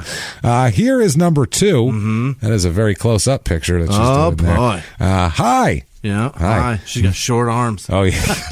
Hold the camera very close. Selfie. Yeah. Zoom it. My name is Tabitha. I'm 38 years old, and I'm from Columbus, Ohio. I'm 5'7" and 175 pounds. I have light brown hair and blue eyes with a curvy frame. I am very fun, bubbly, open-minded woman. Yeah, they're all fun. Yeah. Everyone's fun. You're in prison. How much fun can you be? If you're interested in writing a prisoner, that's your kind of fun. We know what fun you are. Yeah. Yet serious when I need to be. Okay. All right. I enjoy laying on the beach, boating, fishing, movies, and I love trying new things. But they just cast a wide net. Yeah. That, like, what do rich guys like? Boating, fishing, traveling? Yeah, what's a man's man? A guy that's going to be interested in a prisoner, what kind of shit does he do? Yeah, what's his deal? Fishing, boating. Fishing, boating. He likes bubbly bitches. Bubbly and fun. Curvy. But serious when I need to be. If I need to be. You know what I mean. You know, if I need to beat one of your kids, I will. Right. Family is one of the utmost importance to me. One of the, I think she meant to say is of the, and she put one in there. That's fine. She's in prison. She's from Ohio. And she's from Ohio.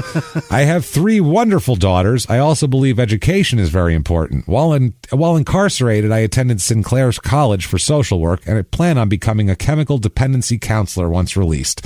I'm very positive, open-minded person. You already said all that shit. Yeah. Said you're fun and bubbly and open. She said I'm fun, very fun, bubbly, open-minded. Now she says I'm open-minded and looking forward to meeting new, positive people who are also looking for the same. I'm currently single, but that could change if the right person came along or I get the right cellmate.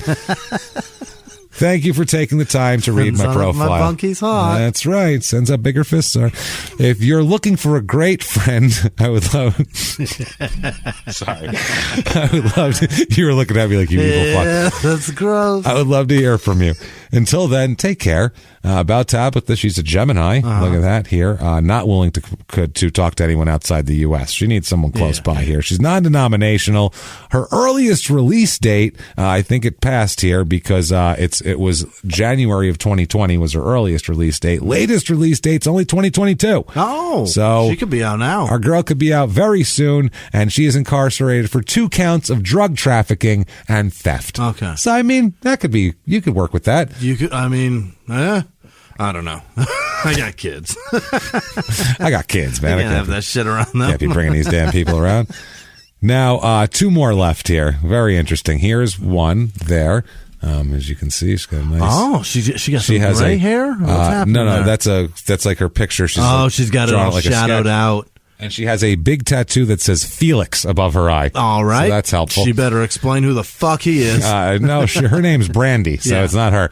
She says, I'm a single white female that's a bit wild and crazy. Yeah. Well, no shit. I want to find someone to shine light into my darkness. Oh, boy. It's been a lonely highway to hell. Yeah. Oh, my. This is getting great. God. I'm open-minded with no limits to conversation. I'm a very loyal female. That's also very independent. Yeah, I tattooed my ex-boyfriend's fucking name on my face.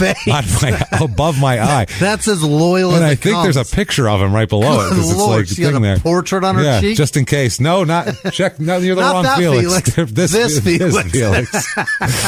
Jesus, dick's hanging out. I'm very different from anyone you'll ever meet. I doubt it. I love when people say that. Nope, lots of people just like you. You're not unique. I'm wanting the Joker to my Harley Quinn. Oh, she's a nightmare. Right away, nightmare. Oh. Nightmare. I love to laugh and make others laugh. I need someone who can handle this princess of darkness. A sense of humor is a must. I love to travel, go to casinos, cook, and spend time with loved ones. Go to casinos? Who loves to go to casinos? Nobody loves that. That's old people or people that have to. One of the two. You know who loves it? Desperate people. Desperate people. And who else who's in prison, James? People that were desperate. You can J-pay me, but I can't J-pay you. I need an address to write you back. Write me. I promise you will not be disappointed. She's a Libra. She's 45 years old. She's a horrifying 45. Yeah, they look tough. She's divorced from Taylor, Texas. She's a Baptist. Yep. In case you're looking for that. She's bisexual. Yeah. So she don't really care here. You go into prison, you're bisexual now. Earliest release date is 2022. Oh my God, August. That's terrifying. Latest is 2028. And she is incarcerated for forgery from an elderly individual. Oh, you She asshole. stole from old people. You dick. You are a fucking jerk. Next up, I saved this one for last, Jimmy, because I don't know why. I just have a feeling you're going to like her. Oh, yeah. You're your kind of girl. She looks like a girl that would wear a diaper and drive 4 states to be with you. Yeah, totally. Your kind of girl. Here is her profile. All right. Hot off the press, a damsel in distress. All right. That's what it says with 4 exclamation points. She's got a sales pitch. Help her. She's in need of saving. This hazel-eyed beauty goes by the name Felicia. Those close to her call her Fee. Okay, you can drop the third person now, or not the first. We don't need a narrator. Drop it. Write it as yourself, Fee. She's a hopeless romantic and loves to give. Makes others smiles, and her favorite is laughing. Her heart is kind and gentle, but don't let it fool you. Her spice is hotter than a ghost pepper. Hell yeah. Oh, boy. I'm back on board. The best parts about her, Jimmy, is her smile and her long legs. Oh. Those eyes. Yeah. ... They will find your soul. Are you a hero? Please rescue her from this loneliness. Okay. Now, please rescue me from this tower surrounded by barbed wire and barking dogs. Yeah. And so I looked into her a little bit. Yeah. She's a Gemini. She's only 28 years old. 6'10", 2 days. Her birthday's 2 days off from mine, except in 1991. She's single, blah, blah, blah. Earliest release date. February 7th, 2041. What did you do, Fee? Latest release date, 2066. Holy shit.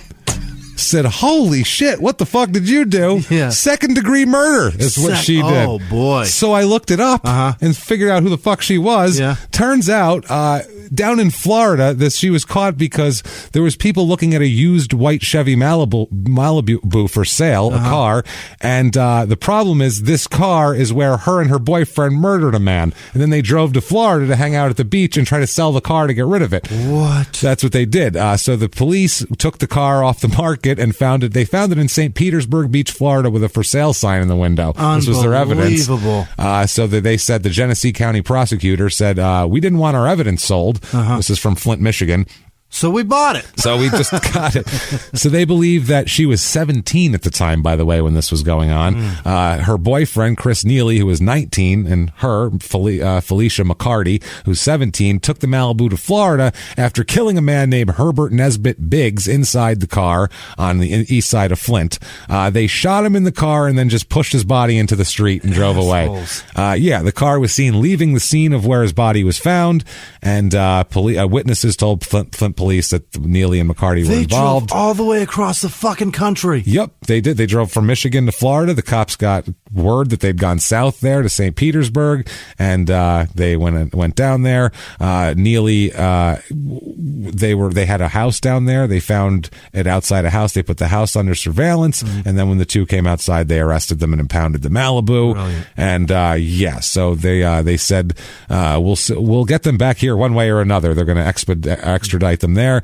Warrants are for felony murder, conspiracy to commit felony murder, and use of a firearm during a felony. And McCarty is charged with carrying concealed weapon because she had the gun. It's hers. It was her. She was carrying it when they left. What an the asshole. house. So, what do you think, Jimmy? Oh my God! Which of those four? Maybe I run with Fee just because she sounds hot. She is hot. She's sweet. She has great words, and I'll never have to meet. You'll this never bitch. have to meet her. Never. But if you don't give her money, she'll ditch you in a week. Yeah, she won't have anything to do with you there. She'll be shacking up with the girl with Felix on her face. What about Tabitha, our drug trafficker, who loves to boat and fish and is curvy? What about her? I do like that, but I can't have her around my kids with all her drugs. How about Sitka, Alaska girl again? Remember her? I don't know. She wasn't that bad. She likes four-wheeling, swimming at the lake. I do like her. That's good, right? Those are good. She's a simple girl. Failure to appear. That's all it is. That's all it is. But what's a failure to appear for? That's the thing. What do you go with, Jimmy? Do you go with the early out and the failure to appear in a nicer thing? Or do you just say, fuck it, I'll go with the cold-blooded murderer and see what happens? That she is hot. 1 or 4, Jimmy. 1 or 4. You've eliminated 2 and 3. 1. Bachelorette number 1. Come on down. Let's actually meet. Oh, man. No, what I want to do is hook Bachelorette number 1 and Bachelor number 1 up together to be Mr. and Mrs. Prison. How great would that be?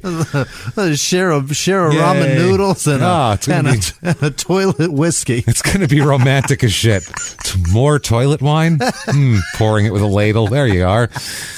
So that's the prisoner dating game. Holy shit, what a day. We found Jimmy love, which is wonderful, and we found love for these nice people and everything like that. So that said, I hope you guys enjoyed another edition of the prisoner dating game. We need to get to shout-outs. We do. Jimmy, tell me. I need it, goddammit. It's a crazy long week, and nutty things are happening. I need the list of the people who we can't live without. Hit me with them right now. This week's executive producers are John Buck, Tanya Volanek, Jordan Bennett, Alex Etched, Ryan Sargent donated both ways. Thank you, Ryan. Amy Spicer, Emmanuel Lemus, Simon Watts, Andrea Stanson, Raptor 1 to Raptor 2. Happy birthday. That's what she wanted to be said. Shannon Russell, Melissa Turner, Stan Bromley, Madison Hughes, Fartbox, not Madison Hughes's Fartbox, but Madison Hughes and Fartbox. Those are two different people. Both of them? Now, it's one thing if you get Madison Hughes, but when you get Fartbox and together, then you got something. David Baker, Jessica Smith, Wendy McGath's granddaughter turned 2, and Jason Christensen, who is so important to Jessica and their kiddo Joey. She's the one that was in the hospital. Oh, and then they have a son also. The 4 of them all listen to this. Wow, thank you so much for everything you guys do for us. Other producers this week are Thomas Smith, Matt Gary, Randy Zamore, Beth Castro, Michelle Pierce, Mike Jewell, Casey Campbell, Jenny Phillips, Patrick O'Kane, Hannah Kirk, Kendall Passmore, Kirsten Jewell, Philip Jensen, Amanda with no last name, Amy Schultz, Ryan Ming, Stephen Henry, George Danfield, no, that is Banfield, Gregory Desroker, Annette Konecki, no, Brett Schaefer, Braden Deputies, no, DeVries, Braden DeVries, okay. Sally Beats, Rebecca Sanchez, Ashley Hake, James Bonavita, D. DeVilliers, Ryan with no last name, Ashley Vio, Robin Anderson, Sarah Surridge, Sona Hutala, Carl Bittner, Peyton Meadows, Jackie Sukup, Andrew Matili, Marissa Cole, Hannah Hart, James Martyr, Stephen Rude, Jude Kendall, Gary Howard, Kevin Dobler, Tegan Boyko, Brooke Kale. She donated both ways. Thank you. Thank you. Listen, Brooke, you can't go assuming shit. There's one in the NBA. That's true. Kingfisher Design, Liz Vasquez, Dominique Figueroa, Steve Schnell, and with no last name, Rob Padola, and all-around fan, Jory Reed, Janice Hill, Judy Jennings, Matthew Wint, Holly Glavinich, I think, Glevich. Yeah. Scott Barr, Hannah Simmons, Keegan with no last name, Thriller Jackson, Jesse Pitts, who, by the way, thank you so much, Jesse, for everything. Thanks for sticking through. Yeah, I would say so. Nashville Thank you. is a motherfucker right now, man. Even with all this stuff happening, and it's way worse there. Brandon Munchbach, Emily Hyatt, Jeremy DePreto, Amanda Knight, John Hogan, Lori Bobskill, Aaron Edrington, Nicole with no last name, Josie Blake, Amanda Packard Wilkie, Ashley O'Connor, Amanda Murray, Jesus, Tyler Gwill, Nicole Watson, Tracy Renninger, Trey Volkanar. And moving on, you guys are so awesome to us. Bobby Thank Freedom, Katie Wood, Aaron Wammack, Darcy Meyer, Daniela Ibarra, Madison Ray Hall, Diane Saladino, Rachel Ann with no last name, Teresa with no last name, Snowden with no last name, Al, you're the best, Al. Hey, Alex Taylor, Alex Taylor, Don Brostek, Randy Barano. No, yep. Sure. Jonathan Gorostetta, Jennifer Swan, Rhiannon Garrett, Paul Buchanan, Jean Seguin, Stephen Heather, Lynn Thurston, don't know, Brandon Wood, Andrew Johnson, like the president, Chris, that I learned is the president, Christy Foster, Philippa Bettany, Alexis, believe it or not, I read these and then wrote them down. Yeah, I was going to say, you've had two different ways. Alexis Westerhouse, Rebecca Shekisk.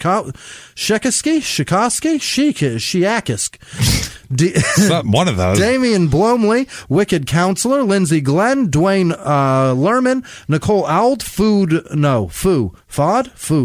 Fam. That's a person. Jeremy Meadows, Edgar Cordera, Gracie Butterfield, Molly Chapman, Shelley Reynolds, Lana with no last name, Jennifer Boone. No, that's Bone. It's two N's. Don't look at me. Danielle Del Filippi. There's no reason I should have said that like that. Precious Benjamin, Agate Alexandra Reed, Jonathan Huff, Chris Mallinger,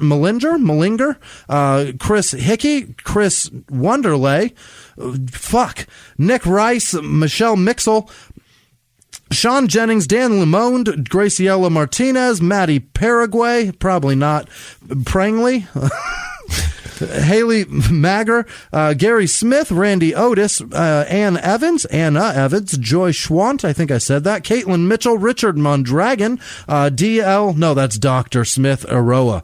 Dr. Smith Aroa, that's one name. Raven Goad, Caitlin Mitchell, Jessica Jones, Christopher Miller, Chopper and Emily, Michael Queso? No? Queso? What did I write? Sorry, Michael. Cass? No, it's probably not right. Jennifer Kolb, Josh Bronco, Emily Carter, Kimberly Thompson, Jennifer Caselin, Joyce Adams, Eric Raposo, Angela Sorensen, yeah. Angel Espinoza, Marissa Byrne, Kristen with no last name, Diane, Din Flansbury, no? Yes, no. Trent Tudor, Miranda Land. Him, me, him, me. Sorry. Frista Kyle Lamke. Krista, not Frista. Why would I say Frista? Krista's more likely. Robin Mosop, Benjamin Henderson, Emily Brewster. Here we go. Jackie Bay, Kiki. I think that's Kiki. Kikki? Yeah. Yeah, Kiki. Probably. Kiki. Emily Peters, Samantha, not Samantha. Hey, Samantha, how you doing? Samantha wow, Bivens? Poor Samantha. Coleman Raspity. No, Bassity. Cassidy? Oh, it's a C. Oh. Shannon Grimm, Megan Skinner, Zach Jeske, Ricky Spomanor. No, those are not close to each other. I don't know what I did. Emily Sullen, Stephen Beeston. God damn it. Reverend Doc John Carpesh. He's a reverend doctor.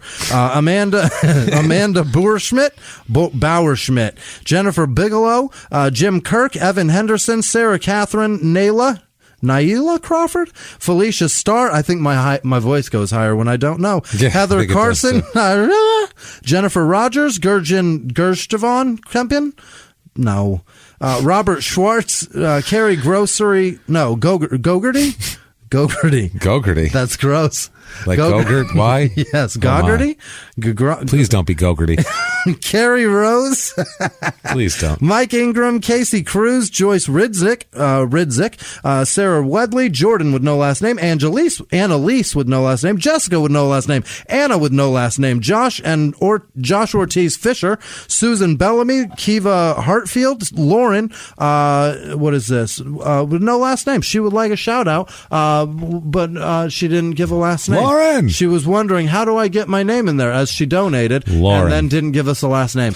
Lauren. We've said it. Hey. Hi, Lauren. Michael Leffley, Jonathan Barber, Joanne Gilbert, Michael Duarte, Andy Smith, Jenny O, like the meat, Stephanie Garrison, Troy Lindsay, Ashley Dridgenberg, Brett with no last name, Eileen Ocachella, Jamie London, Brett with no last name, James Markham, William Carsey, I said that, Carlos Calwood,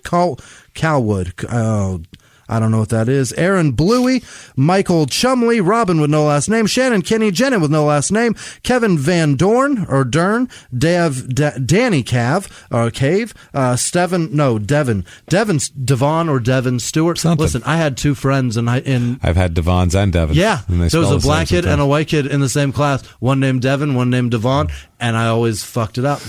I could tell you which is which, probably. I always mixed up. I'd be like, Devin. He's like, come on, man. I was going to say.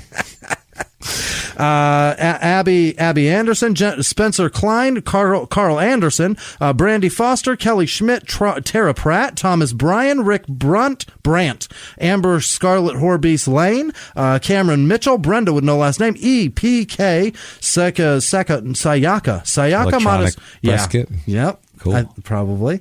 Sayaka Matasara? Sweet. Matsukawa. That's it. Awesome. Just slow down, Whisman. Christina Cobb, I think. Josh Puckerbrush. Kimberly with no last name. Barbara Miller. Jen Harrington. Colt or K-A-L?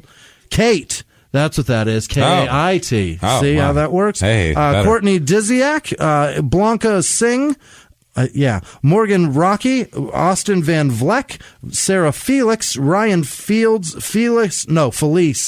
Stewart, Joanna Dennis, and home stretch. My goodness. Here we go. You ready? I'm going to do this really fast. Sarah Wedley, Mark with no last name, Kevin Koch, Eric with no last name, Jesse Johnson, Abby Anderson, Morgan Morrison, Ben Richards, Kristen Dion, Joey Piver, Nigodek, Michaela Smith, Erica Green, Nina Rosenfeld, Blackbird Tango, Ashlyn Dunalaga, Nikki Clark, Kathy Williams, Jackie Paulson, that's Jason, Olseth, Daniela Ibarra, Lee Furlonger, Jeff Bowman, Megan Reba, Hope Rodriguez, Beth Grievenstein Flores, Natalie Meyer, Lorraine Cowell, Gene Ramsey, Adrian Jackson, Jonathan Clemens, Julie Miller, Stacey Elms, Meredith Miller, Beth Dester, Kelsey Neal, Diane Hazeltine's, it's Dylan Hazeltine's birthday. Happy birthday, Dylan. Birthday.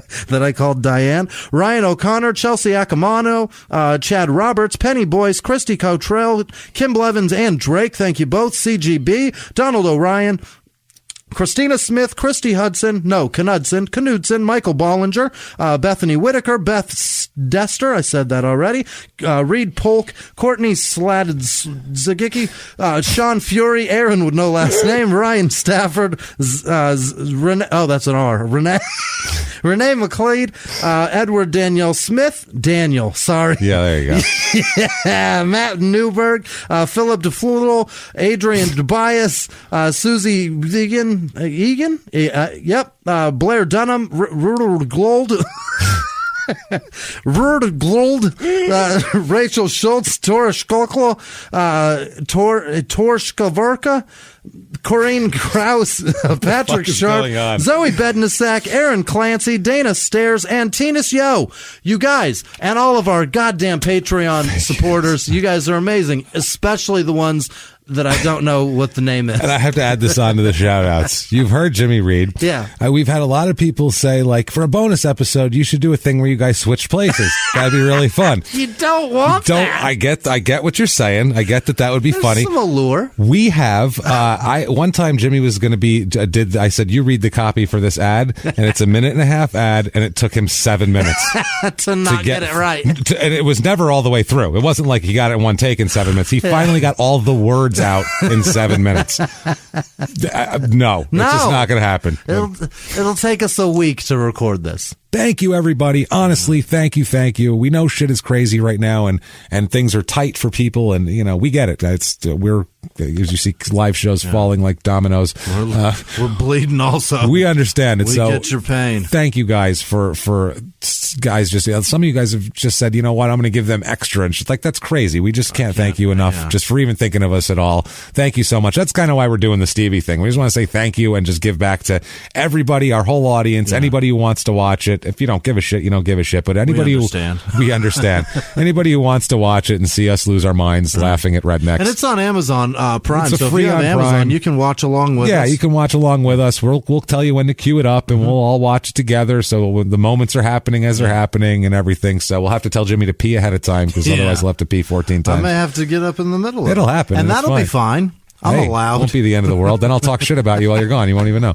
It'll be perfect. There's no replay. No. So, thank you guys for everything you do for us. Jimmie, what if they wanted to say anything to you? Thank you. You picked the wrong prisoner. Anything like that. How could they do it? You can find me at Whisman Sucks, WHISMAN Sucks on Twitter, Instagram, and Facebook, but it's gone. So that's all. We're full on there. And the mayor of Danbury, Connecticut. Thank you so Mayor much of Danbury. for recommending us. That was very, very kind of you. Mark Boughton is his name. Awesome. Or is it Bofton? It's Boughton.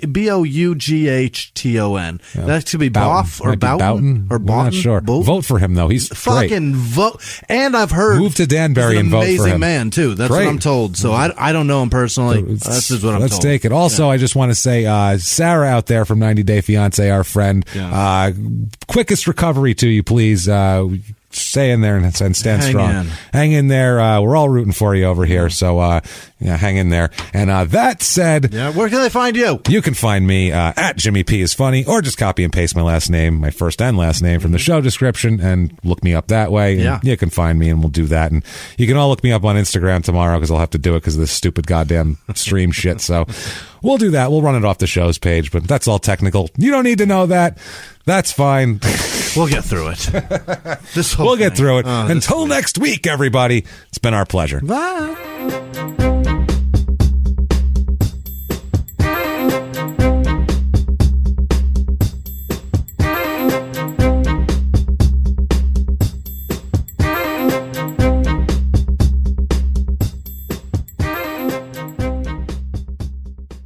If you like Small Town Murder, you can listen early and ad-free now by joining Wondery Plus in the Wondery app or on Apple Podcasts. Prime members can listen early and ad-free on Amazon Music. Before you go, tell us about yourself by filling out a short survey at Wondery.com/survey. Have you ever gotten a message out of the blue? Maybe you ignore them. Or maybe you end up in conversation. Maybe they tell you about an amazing offer. I can really show you how to make some money. And maybe that gets you into a lot of trouble. But this isn't a story about people like you, the people receiving these messages.